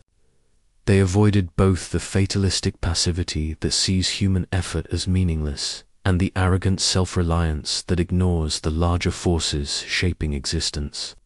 Instead, they cultivated a kind of active faith that combined humble recognition of divine power with determined effort to fulfill their own responsibilities. As the afternoon sun begins its descent toward the western horizon, painting the grasslands in shades of gold and crimson, the shaman's voice grows softer, more contemplative. She speaks now of the great mystery that lies at the heart of all existence, the question of why the gods created the world and set in motion the endless cycle of life, death, and rebirth. The Yamna had no single answer to this ultimate question, no dogmatic theology that claimed to explain the unexplainable. Instead, they embraced the mystery itself as part of the divine nature. The gods were beyond full human comprehension, and it was precisely this unknowability that made them worthy of worship and reverence. What the Yamna did believe, with absolute certainty, was that they were part of something infinitely larger and more meaningful than their individual lives. They were connected not just to their immediate families and tribes, but to the great chain of being that stretched from the smallest blade of grass to the mightiest of the celestial powers. This understanding gave them a kind of serene confidence that sustained them through all the challenges and uncertainties of their nomadic existence. They knew that their lives had meaning and purpose within the cosmic order, that their struggles and triumphs were part of an eternal story, being written across the dome of heaven as evening approaches and the first stars begin to appear in the darkening sky. The day's religious observances draw to a close, but the sacred time does not end with the setting of the sun. For the Yamna, the night sky was itself a vast temple, its stellar architecture mapping the geography of the divine realm. They had names for all the major constellations, seeing in their patterns the forms of gods and heroes, animals and objects from their mythology. The Milky Way was the path taken by souls traveling to the afterlife, a luminous bridge spanning the gap between earth and heaven. The North Star was the cosmic axis around which all creation revolved, the eternal point of stability in a universe of constant change. As you lie here now, drifting gently toward sleep, you can almost see the night sky as the Yamna saw it, not as a random scattering of distant suns, but as a great book written in light, its pages telling the story of creation, the adventures of gods and heroes, the destiny of mortals, and the promise of eternal life. The wind that stirs the grass around you carries the whispers of ancient prayers, the echoes of ceremonies performed thousands of years ago by people whose blood flows in your veins. Their gods have not vanished but live on in transformed form, their names echoing through the languages of their descendants, Zeus and Jupiter, Dios and Ter, all reflections of that original Skyfather who first taught humanity to look upward with wonder and reverence. Sleep now in the embrace of that eternal sky, knowing that you are held safe within the same cosmic order that sheltered your ancestors. The stars that shine down upon you are the same stars that guided the Yamna across the endless grasslands, and their light carries the blessing of all the generations that have come before, whispering across the centuries their promise that you, too, are part of the great story that began with the first sunrise and will continue until the last star fades from the heavens. The night wind sighs through the grass, carrying dreams older than memory, and somewhere in the darkness a horse whips softly to its companions, as if recognizing in your sleeping form the echo of riders who once galloped fearlessly beneath these same eternal stars. As the sacred fires of ancient worship fade into the gentle embrace of memory, and the last echoes of primordial prayers dissolve into the star-filled darkness, You find yourself standing at the threshold of something magnificent and mysterious. Here, in this twilight realm between sleeping and waking, between past and present, the true magic of the Yamna people begins to reveal itself. For while their bodies returned long ago to the earth that sustained them, while their voices fell, silent, and their footsteps vanished from the grasslands they once roamed, something far more enduring survived. Like seeds scattered on fertile ground, their stories took root in the imaginations of countless generations, growing and flourishing into the great mythological traditions that would shape human consciousness for millennia to come. Settle yourself more comfortably now, and let your mind drift backward through the corridors of time, not to witness the historical Yamna as they lived and breathed, but to discover how their spiritual essence transformed itself into the golden threads that would weave together the tapestries of legend known and loved throughout the world. Imagine, if you will, a great tree growing in the center of the cosmos, its roots deep in the earth, its branches stretching toward the heavens, its trunk serving as the axis around which all creation turns. The Yamna knew this tree well, for it stood at the heart of their understanding of the universe.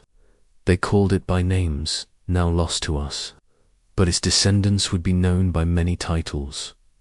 Yggdrasil to the Norse, the tree of life to countless cultures, the world tree that connects all realms of existence.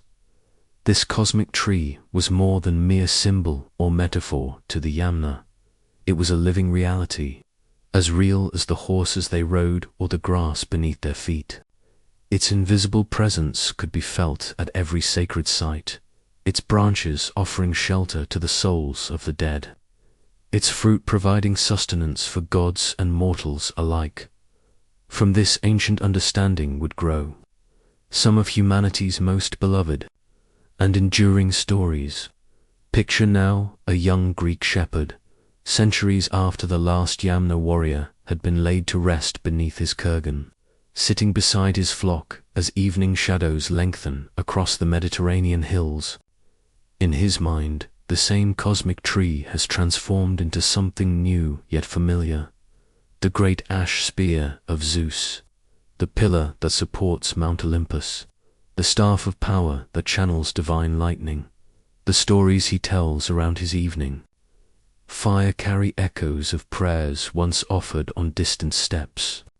His Zeus, hurling thunderbolts from his celestial throne, is a direct descendant of Dyasphatta, the Sky Father who rode his golden chariot across the dome of heaven. The divine struggles between order and chaos that fill Greek mythology are the same cosmic battles that Yamna shamans once described in their sacred songs. But let your imagination travel further still, beyond the sun-warmed hills of Greece to the mysterious forests of Germania, where tribal storytellers gather around their own fires to share tales of gods and heroes. Here too, the Yamna legacy lives on, transformed but unmistakable.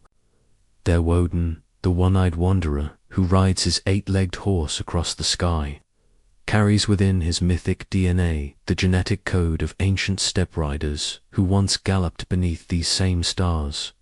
The great spear, Gungnir, that never misses its mark is a distant cousin of the weapons once hurled by Yamna warriors. The ravens Hugin and Menen, who fly across the world each day to bring news to their divine master, are descended from the birds whose flight patterns were once read as omens by shamans on the grasslands. The concept of Valhalla, where fallen warriors feast eternally in the halls of the gods, echoes the Yamna belief in a blessed afterlife where the heroic dead continue their existence in perfected form, float now across the vast expanse of Asia, following trade routes that once carried amber and copper, until you reach the sacred rivers of India where another branch of the great mythological tree has taken root. Here, in the hymns of the Rig Veda, The Yamna legacy speaks in Sanskrit verses that pulse with the same spiritual energy that once animated their dawn prayers. Dios Pita, the Sky Father of Vedic tradition, is so closely related to Dios Fata that their kinship is unmistakable even across thousands of years and miles. The cosmic battles between gods and demons, light and darkness, order and chaos that fill Hindu mythology are variations on themes first sung around Yamna campfires.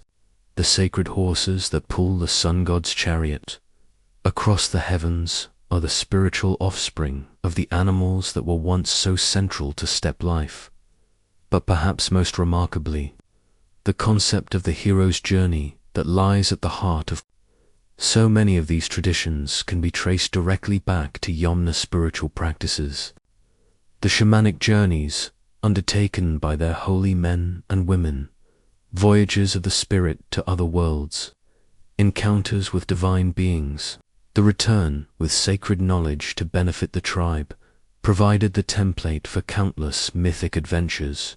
Consider the story pattern that appears again and again across cultures touched by Yamna influence. A hero leaves the familiar world, journeys to a strange and dangerous realm, faces supernatural challenges, gains wisdom or power through trials and tribulations, and returns home transformed, bearing gifts that will benefit his people. This is not merely a literary convention, but a reflection of actual spiritual practices that once formed the core of Yamna religious life in the Greek myths. We see it in the adventures of heroes like Heracles, who undertakes 12 impossible labors, each one a symbolic journey to the borders of the known world and back. We find it in the Odyssey, where Odysseus wanders for years through enchanted seas, encountering gods and monsters, before finally returning home with hard-won wisdom. The Norse tradition gives us similar patterns in the adventures of heroes who venture into the realm of the giants, brave the trials of the underworld, or seek the wisdom of the gods themselves. Thor's journeys to Jotunheim, Odin's sacrifice of himself on the world tree to gain the knowledge of the runes, Baldra's descent into hell, all these stories carry the spiritual DNA of shamanic practices that originated on the steppes. Even in the Celtic traditions of Western Europe, where Yamna influence arrived through complex chains of cultural transmission, we find echoes of the same patterns. The heroes of Irish and Welsh mythology regularly journey to the otherworld, that mysterious realm where time flows differently and the rules of ordinary existence no longer apply. They return bearing magical objects, sacred knowledge, or supernatural abilities that transform not just themselves but their entire communities. As you drift deeper into this realm of mythic memory, you begin to notice other recurring elements that speak to their common origin in Yamna spirituality. The sacred number 3 appears constantly in these traditions. 3 realms of existence, 3 aspects of the divine, 3 trials that must be overcome. This reflects the Yamna understanding of a cosmos divided into the underworld, the middle world of ordinary existence, and the upper world where the gods dwell. The symbolism of the circle, so important in Yamna burial practices and ritual structures, flowers into countless mythological forms. The round table of Arthurian legend, where knights gather as equals under the leadership of their king, mirrors the circular arrangement of Yamna councils where warriors discussed matters of tribal importance. The wheel of fortune that raises and lowers mortal fate echoes the cosmic wheel that the Yamna believed governed the cycles of existence. Animals play crucial roles in all these mythological traditions, and here too we can trace the influence back to steppe origins. The horse remains sacred across cultures, from Sleipnir, Odin's 8-legged steed, to the horses of the sun that pull Apollo's chariot across the sky. The reverence for these creatures that was so central to Yamna life continues to animate mythologies thousands of years and miles removed from their original context. Birds, especially eagles and ravens, appear as messengers between the human and divine worlds, reflecting the Yamna practice of reading omens in avian behavior. Wolves and bears represent wild power that can be either beneficial or destructive, depending on how humans relate to it. Even the serpent, often cast as the villain in later mythologies, originally represented the earth's wisdom and the cycle of death and rebirth, the concept of the divine. Marriage between sky and earth, so fundamental to Yamna spirituality, echoes through these traditions in countless forms. Zeus and Hera, despite their frequently stormy relationship, represent this cosmic union in Greek mythology. The Norse Frigg and Odin embody similar principles, as do countless other divine couples across the Indo-European mythological spectrum. But the Yamna legacy extends beyond specific stories and symbols, to influence the very structure of how these cultures understood the divine. The concept of a pantheon led by a sky father, supported by specialized deities governing different aspects of existence, organized in family relationships that mirror human kinship systems. This organizational pattern can be traced directly back to Yamna religious concepts. The emphasis on warrior virtues, courage in battle, loyalty to one's companions, honor even in defeat, that characterizes so many Indo-European mythologies reflects the values of the steppe peoples who first developed these ideals. The glorification of the hero who faces impossible odds with unwavering determination echoes the reality of life on the grasslands, where survival often depended on individual courage and group solidarity. Even the concept of fate, which plays such a crucial role in these mythological systems, bears the mark of its steppe origins.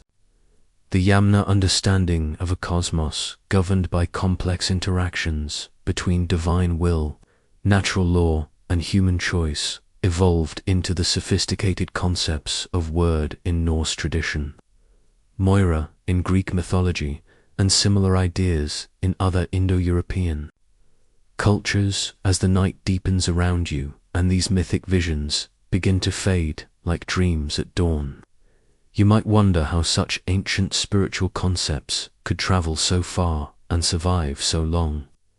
The answer lies in the very nature of the stories themselves. Unlike historical facts, which can be forgotten or distorted, mythological truths speak to something eternal in human nature. They address the fundamental questions that every generation must face. Who are we? Where do we come from? What is our purpose in the cosmic scheme? The Yamna people, through their myths and spiritual practices, provided answers to these questions that resonated so deeply with human experience that they couldn't be forgotten. Each generation that inherited these stories found in them not just entertainment but essential wisdom about how to live meaningful lives in an uncertain world. The process of transmission was rarely direct or simple. Stories changed as they traveled, adapting to new environments and cultural contexts. A tale about steppe horses might transform into a story about seahorses or flying horses as it moved into different geographic regions. A narrative about seasonal migration might evolve into a myth about the sun's daily journey across the sky. But beneath these surface changes, the deeper spiritual truths remained constant. Trade routes served as arteries along which these mythic elements flowed. Merchants carried more than goods from market to market. They carried stories, songs, and spiritual concepts that gradually took root in distant communities.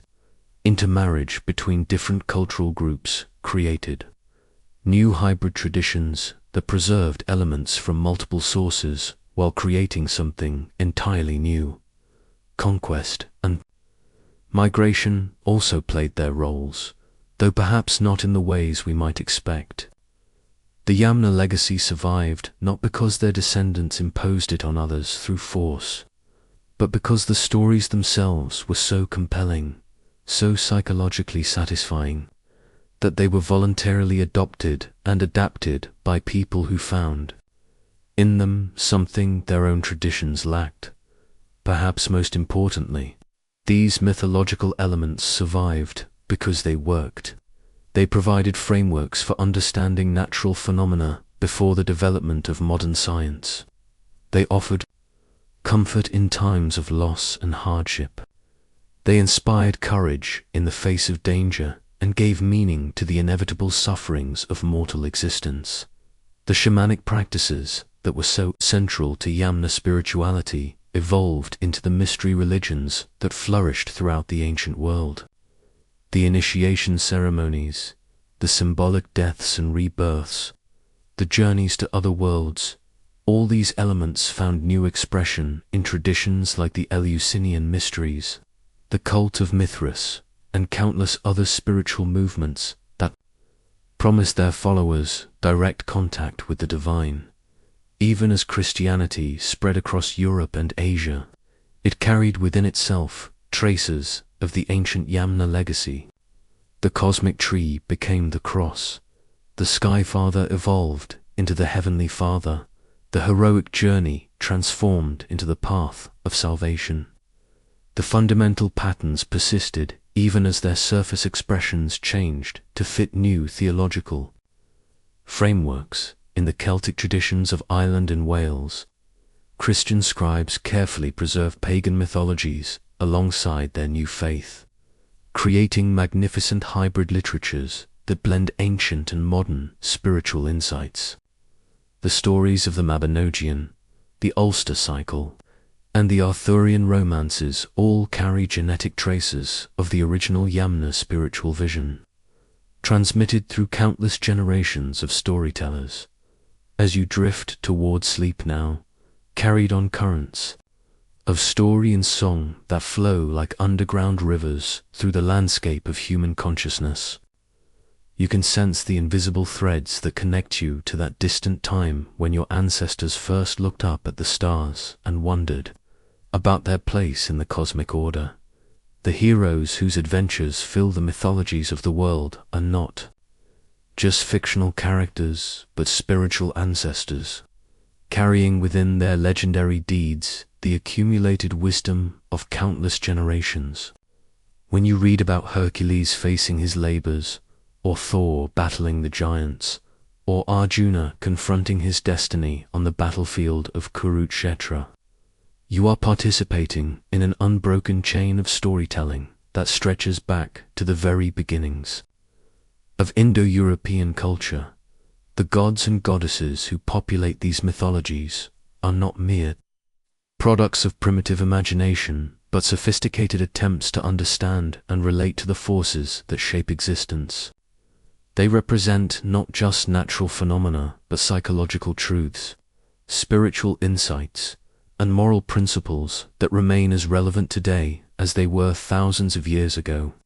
On the steppes of ancient Eurasia, sleep now in the embrace of these eternal stories, knowing that you are part of the great narrative that began with the first Yamna shaman who looked up at the night sky and saw. They're not just points of light, but the very writing of the gods. The dreams that come to you tonight may carry echoes of tales first told around fires that burned out millennia ago, but whose light still illuminates the landscape of human imagination. The wind whispers through the grass with voices older than memory, and somewhere in the darkness between sleeping and waking, you can almost hear the sound of cosmic wheels turning, carrying the great stories forward into whatever adventures await in the chapters yet to be written in the endless book of human experience. as the great tapestry of myth and legend settles gently around your shoulders like a blanket woven from starlight and memory, you find yourself standing once more on the vast steps where our journey began. But now the grasslands stretch before you, not as they were in the time of the Yamna, but as they became in the centuries that followed, a landscape transformed, where the echoes of ancient voices grow fainter with each passing season, yet never entirely fade away. The wind that stirs the grass carries a different quality now, a sense of endings and beginnings intertwined, of stories reaching their conclusion while simultaneously giving birth to new narratives that will shape the world for millennia to come. This is the twilight of the Yamna as a distinct people, but paradoxically, it is also the dawn of their greatest triumph, the moment when they ceased to exist as themselves and became everyone. Close your eyes and let your consciousness drift backward to that pivotal period around 2500 BCE, when the world stood balanced on the edge of transformation. The Bronze Age was dawning, bringing with it new technologies, new ways of life, new possibilities for human civilization. The Yamna people, who had remained relatively unchanged for centuries, suddenly found themselves at the center of currents of change so powerful that resistance was impossible, adaptation essential, and ultimately, dissolution inevitable. Picture the scene as it might have unfolded across countless individual moments and private decisions. A Yamna chieftain, his hair now silver with the wisdom of many seasons, stands on a hill overlooking his people's encampment. Below him, the familiar sight of horses grazing, children playing, smoke rising from cooking fires, all the comfortable rhythms of life, as his ancestors had known it for generations beyond counting. But on the horizon, he can see the signs of change approaching like storm clouds gathering in a previously clear sky. To the west, traders arrive with stories of new peoples settling in lands that had once been empty, of forests being cleared for agriculture, of permanent settlements, replacing the seasonal camps that had been the Yamna way for so long. To the east, similar reports filter back from the far reaches of their territory, other nomadic groups adopting new customs, new technologies, new gods that blend strangely with the ancient ways. The chieftain knows, with the deep wisdom that comes only from a lifetime of reading the subtle signs of change in both weather and human nature, that his people stand at a crossroads. They can attempt to maintain their traditional ways in an increasingly hostile world, fighting against the tide of transformation until they are swept away. Or they can embrace change, adapting and evolving, even if it means losing something essential of what they have always been in his heart. He already knows which path his people will choose, for it is the path of life itself, not rigid preservation, but fluid adaptation, not desperate clinging to the past, but confident striding toward whatever future awaits.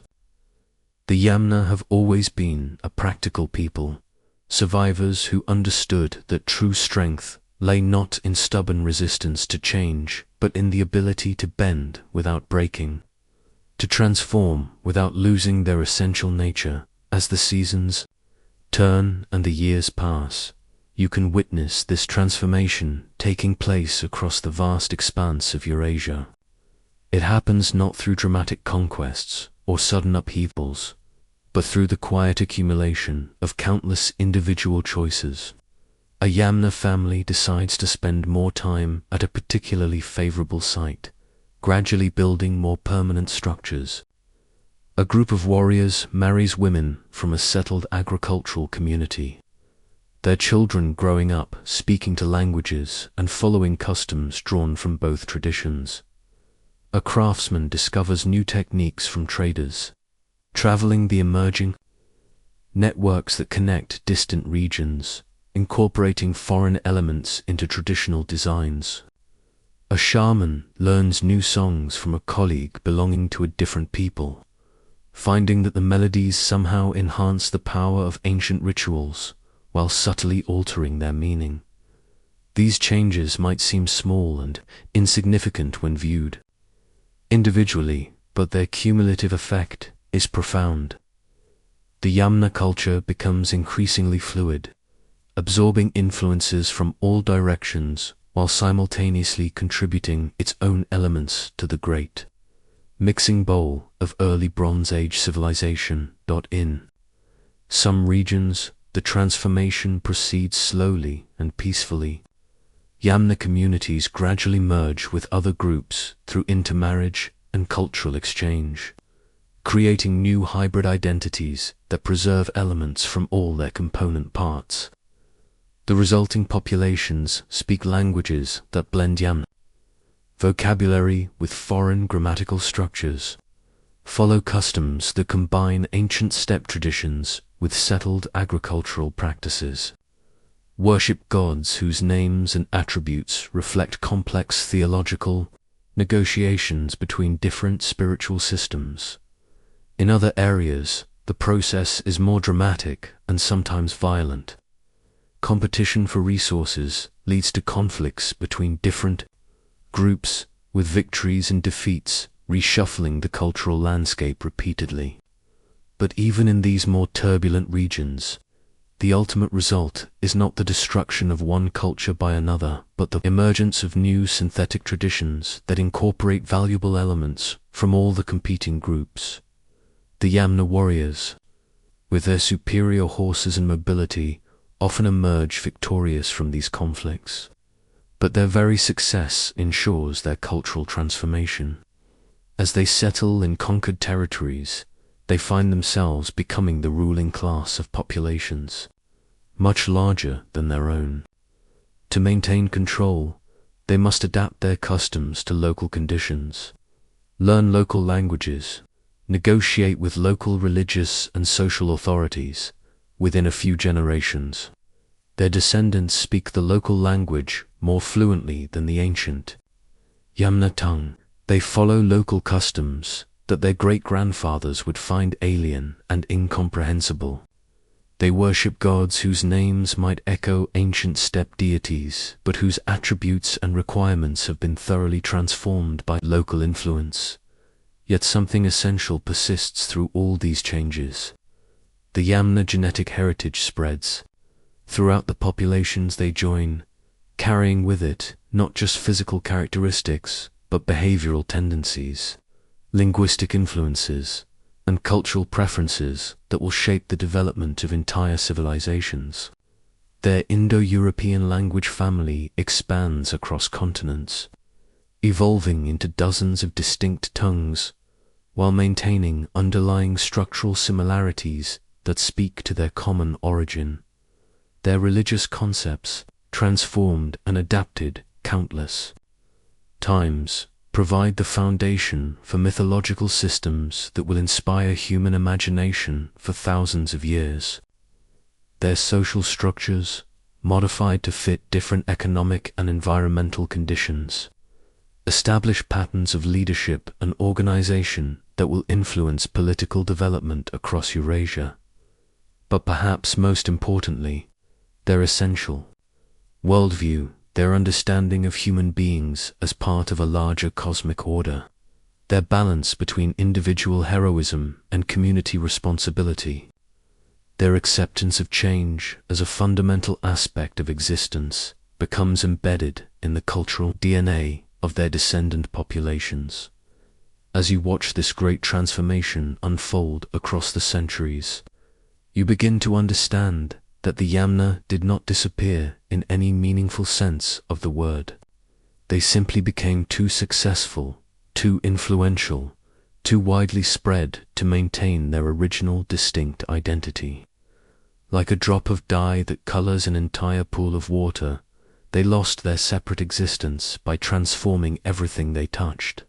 By 2000 BCE, there are no more people who could be identified as purely Yamna. in the way their ancestors would have understood the term, but their influence has become so pervasive, so fundamental to the emerging civilizations of Eurasia, that in a very real sense, everyone in these regions has become partially Yamna. The Celtic warriors who will one day face Roman legions carry Yamna genes in their bodies and Yamna cultural patterns in their social organization. The Germanic tribes that will eventually bring down the Western Roman Empire speak languages that evolved from Yamna roots and follow religious practices that trace back to steppe shamanism. The Greeks who will create classical civilization, the Romans who will build an empire, the Indo-Aryans who will compose the Vedas, all carry within themselves the living legacy of those ancient nomads. Even as the last purely Yamna communities fade into the larger populations around them, their influence continues to spread through other mechanisms. The trade networks they helped establish carry not just goods but ideas, technologies, and cultural practices across vast distances. The horse-riding techniques they perfected transform warfare and transportation throughout the known world. Metalworking skills they developed contribute to the Bronze Age technological revolution that will reshape human civilization. Their burial practices evolve into the elaborate funeral customs of later Indo-European peoples. The kurgan mounds they built become models for the ceremonial architecture of cultures throughout Eurasia. Their concepts of leadership and social organization provide templates for the development of more complex political systems. But perhaps the most poignant aspect of the Yamna disappearance is how completely it contradicts our modern notions of cultural death. We tend to think of the end of a civilization in terms of dramatic destruction. Cities burned, populations enslaved, languages forbidden, traditions suppressed.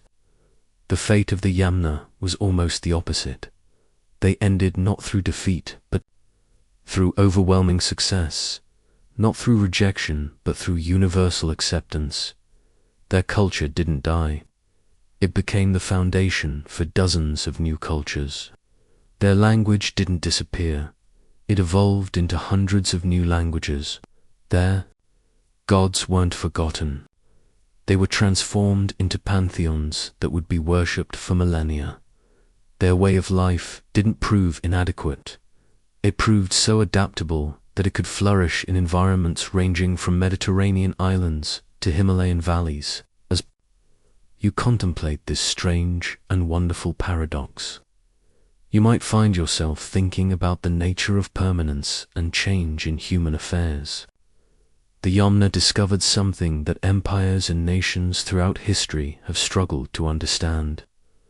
That true immortality comes not from rigid preservation of original forms, but from creative adaptation that allows essential truths to find new expressions in each generation. The civilizations that try to freeze themselves in perfect, unchanging forms inevitably crumble and vanish, leaving behind only ruins and scholarly speculation. But cultures like the Yamna, which embed themselves so deeply in the fundamental patterns of human life that they become invisible and inevitable, achieve a kind of immortality that transcends the rise and fall of particular political entities. Tonight, as you prepare to join them in that timeless realm where consciousness merges with the eternal patterns that govern existence, you can take comfort in knowing that their story is also your story. The blood that flows in your veins carries genetic markers that originated on those ancient steppes. The language you speak, whatever it might be, likely carries linguistic DNA that traces back to their Proto-Indo-European tongue.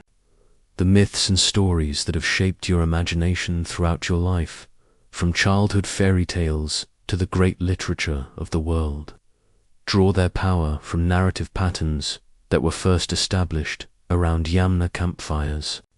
The moral values that guide your decisions, the spiritual insights that provide meaning to your existence, the aesthetic preferences that determine what you find beautiful.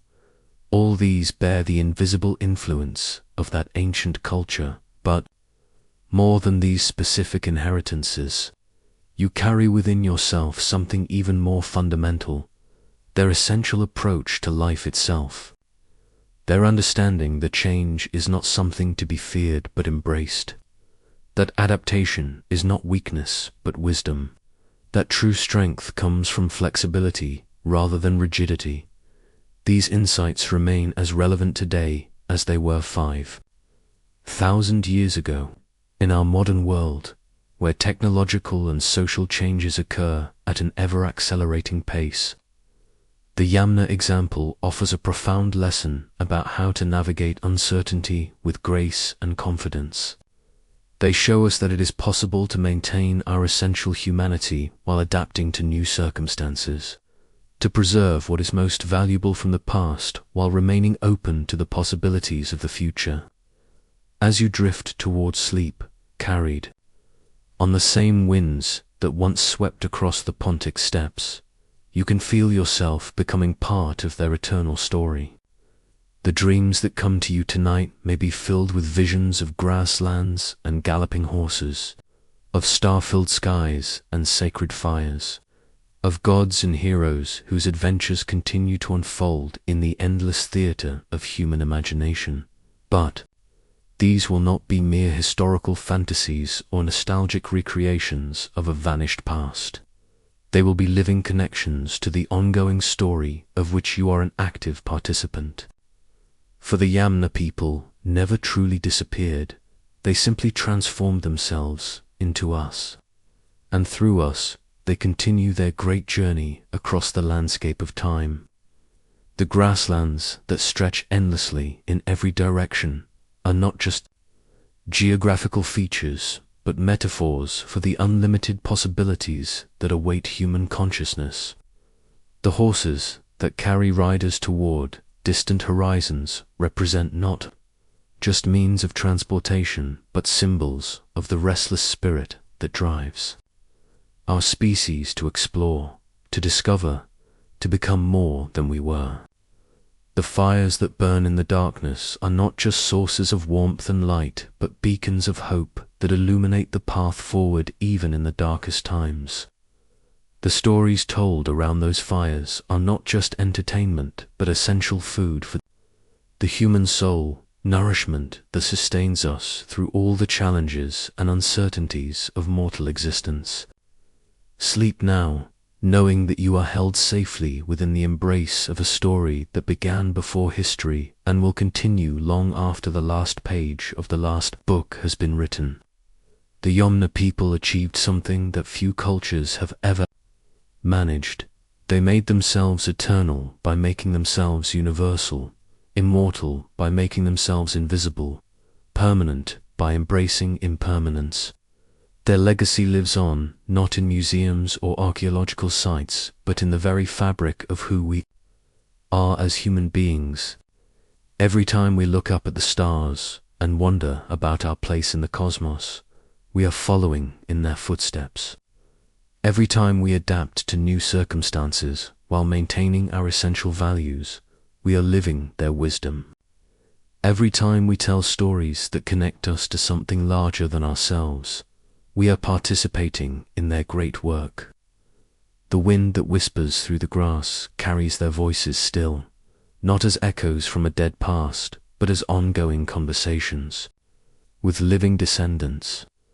And as you join that eternal dialogue, drifting peacefully into dreams that connect you to the deepest sources of human meaning and purpose, you can rest assured that their journey and yours is far from over. Somewhere in the darkness, a horse whickers softly to its companions, and the sound carries the promise that tomorrow will bring new adventures, new discoveries, new opportunities to continue the great story that the Yamna people began so long ago on the steppes of ancient Eurasia. Their disappearance was not an ending, but a transformation, not a conclusion, but a new beginning. Not a death, but a metamorphosis into something far greater and more enduring than they could ever have imagined. Sleep well, child of the steppes, heir to their legacy, carrier of their dreams into whatever tomorrow may bring. And so we come to the end of our long journey across the vast steppes of time and memory, where the Yamna people once rode beneath skies so wide they seemed to contain the very essence of infinity itself. The stories have been told, the mysteries revealed, the connections drawn between that ancient world and this modern moment where you rest now, safe and warm, preparing to surrender yourself to the gentle embrace of sleep, but listen carefully to the silence that follows the last word of the last story, for it is not empty silence but something far richer and more meaningful. It is the profound quiet that comes after great truths have been spoken, the sacred hush that settles over the world when the deepest currents of existence have been touched and acknowledged. In this silence, you can hear something that transcends the ordinary boundaries of time and space. Can you hear it now? The soft whisper of wind moving through grass that grows not in any particular place, but in the eternal grasslands of human memory. The distant sound of hoofbeats, not from horses that lived and died millennia ago, but from the archetypal steeds that carry the human spirit across the endless landscapes of dream and imagination. The gentle murmur of voices speaking in languages that are both utterly foreign and strangely familiar, for they are the root languages from which your own thoughts and words have grown. These are not mere sounds, but something deeper, the ongoing conversation between past and present that never truly ends, the eternal dialogue between what was, what is, and what might yet come to be. The Yamna people speak still, not through the archaeological evidence they left behind or the genetic markers that trace their journeys, but through the living presence they have become within the very fabric of who you are. Feel yourself settling, now like a leaf coming to rest on still water, sinking gently into layers of consciousness that grow progressively deeper and more peaceful. With each breath, you are traveling further from the bright, busy world of everyday concerns, and closer to that timeless realm where the boundaries between self and cosmos become wonderfully, mysteriously blurred. Your breathing slows and deepens, matching the rhythm of ancient prayers once offered to gods whose names have been forgotten but whose essence lives on in every sunrise, every star-filled night, every moment of wonder and reverence that connects human consciousness to the larger patterns of existence. Each exhalation carries away the tensions and worries of the day. Each inhalation draws in something of the vast, peaceful energy that flows through all things. As you sink deeper into this state of profound relaxation, you might begin to sense that you are not alone in this quiet space between waking and sleeping. Other presences surround you, not as ghosts or spirits in any frightening sense, but as the gentle, welcoming consciousness of all those who have made this same journey from consciousness into dreams, from the particular concerns of daily life into the universal experiences that unite all human beings across the centuries. Your ancestors are here, not just the Yamna specifically, but all the countless generations who have looked up at the night sky and wondered about their place in the grand design of creation. They have all walked this same path from awareness into peaceful unconsciousness, and their accumulated wisdom seems to gather around you like a protective blanket woven from starlight and blessed silence. The chieftains who once led their people across vast distances in search of better grazing grounds now guide your spirit on its own journey toward rest and renewal. The warriors who faced unknown dangers with courage and determination now stand guard over your sleeping mind, ensuring that only peaceful dreams will visit you in the hours ahead. The shamans who once traveled between worlds now prepare the pathways along which your consciousness will wander, blessing each route with safety and wonder. The mothers who sang lullabies in languages lost to history now add their voices to the gentle symphony that will carry you into sleep.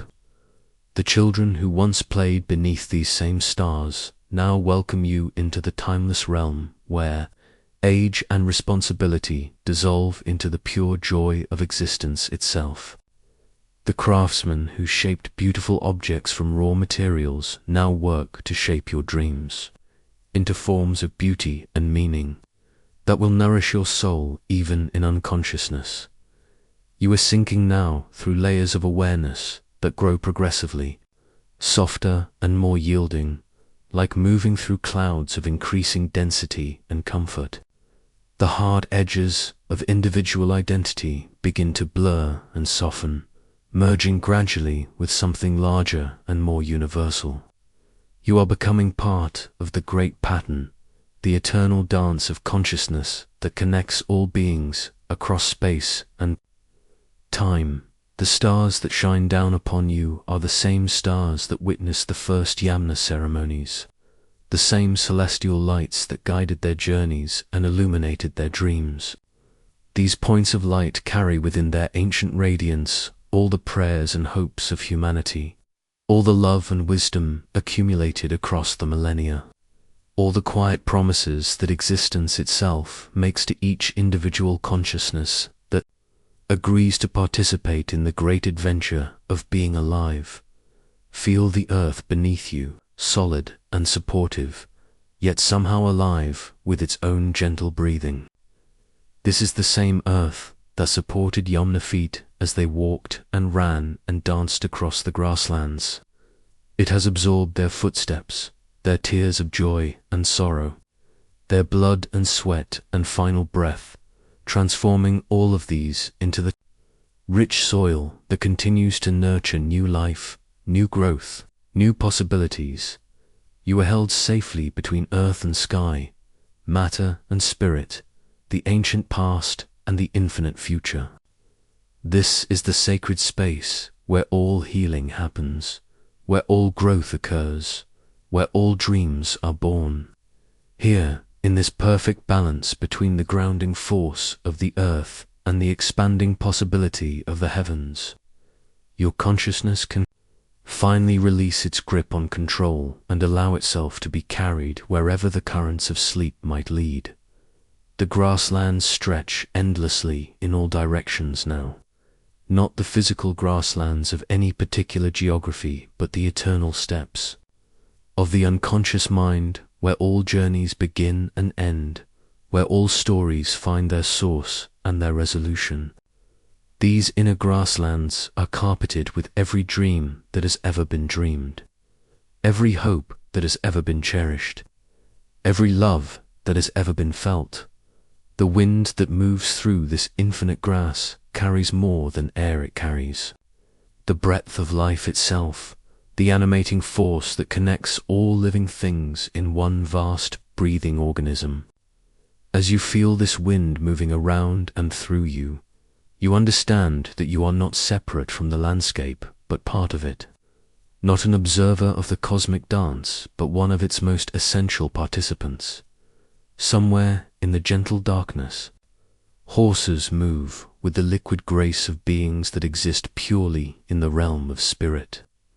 These are not flesh and blood animals, but the eternal essence of freedom and movement, carrying riders whose faces you cannot quite see, but whose presence fills you with a profound sense of peace and belonging. Perhaps one of these riders is yourself, as you truly are, beneath all the temporary roles and identities of waking life, your essential self, free and unencumbered, ready for whatever adventures await in the boundless territories of dream. The sound of their passage fades into the distance, becoming indistinguishable from the whisper of wind through grass, the gentle murmur of a stream flowing toward some distant sea, the soft breathing of the earth itself as it turns slowly through the cosmic night.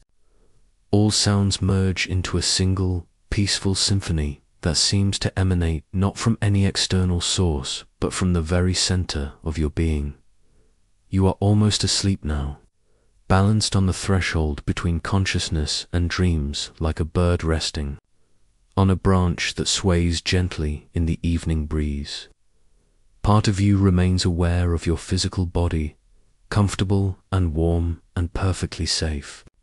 But increasingly, your attention is drawn inward and upward, toward the vast territories of the unconscious where healing and renewal and profound wisdom await.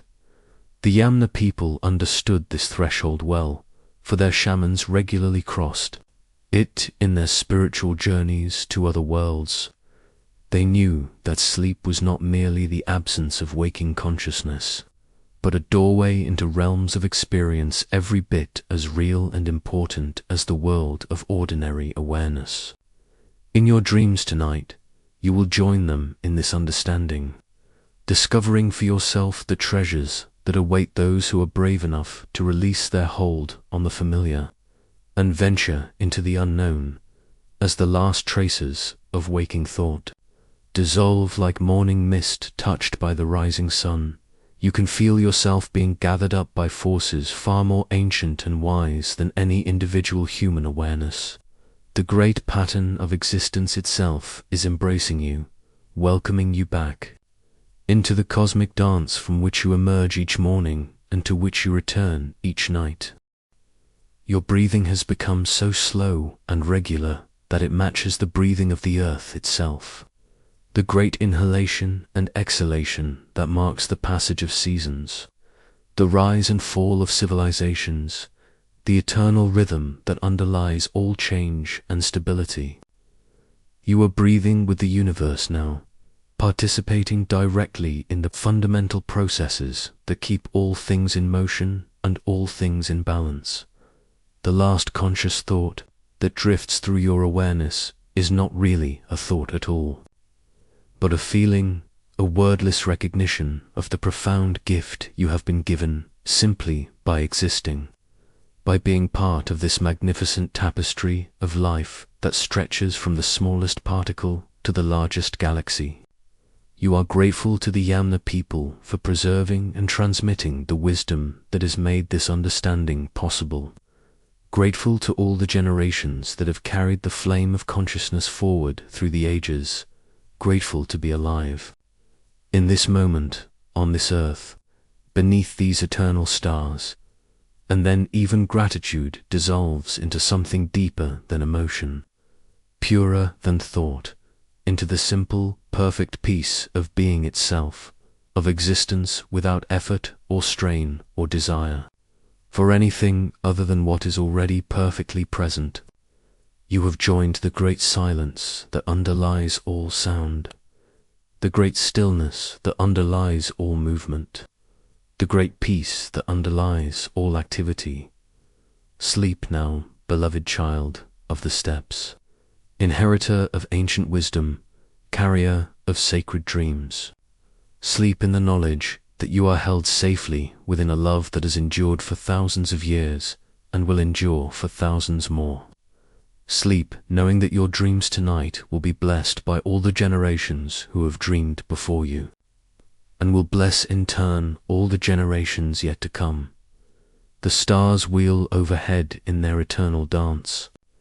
The grass whispers secrets that only sleeping minds can understand. And somewhere in the vast quiet of the night, a horse whickers softly to its companions, as if to say that all is well, all is as it should be, and all will continue to unfold, according to the perfect pattern that governs all things. The wind carries your sleeping breath across the endless grasslands of eternity, and in its gentle passing, the story continues, as it always has and always will, world without end, dream upon dream, in the infinite peace of the eternal now.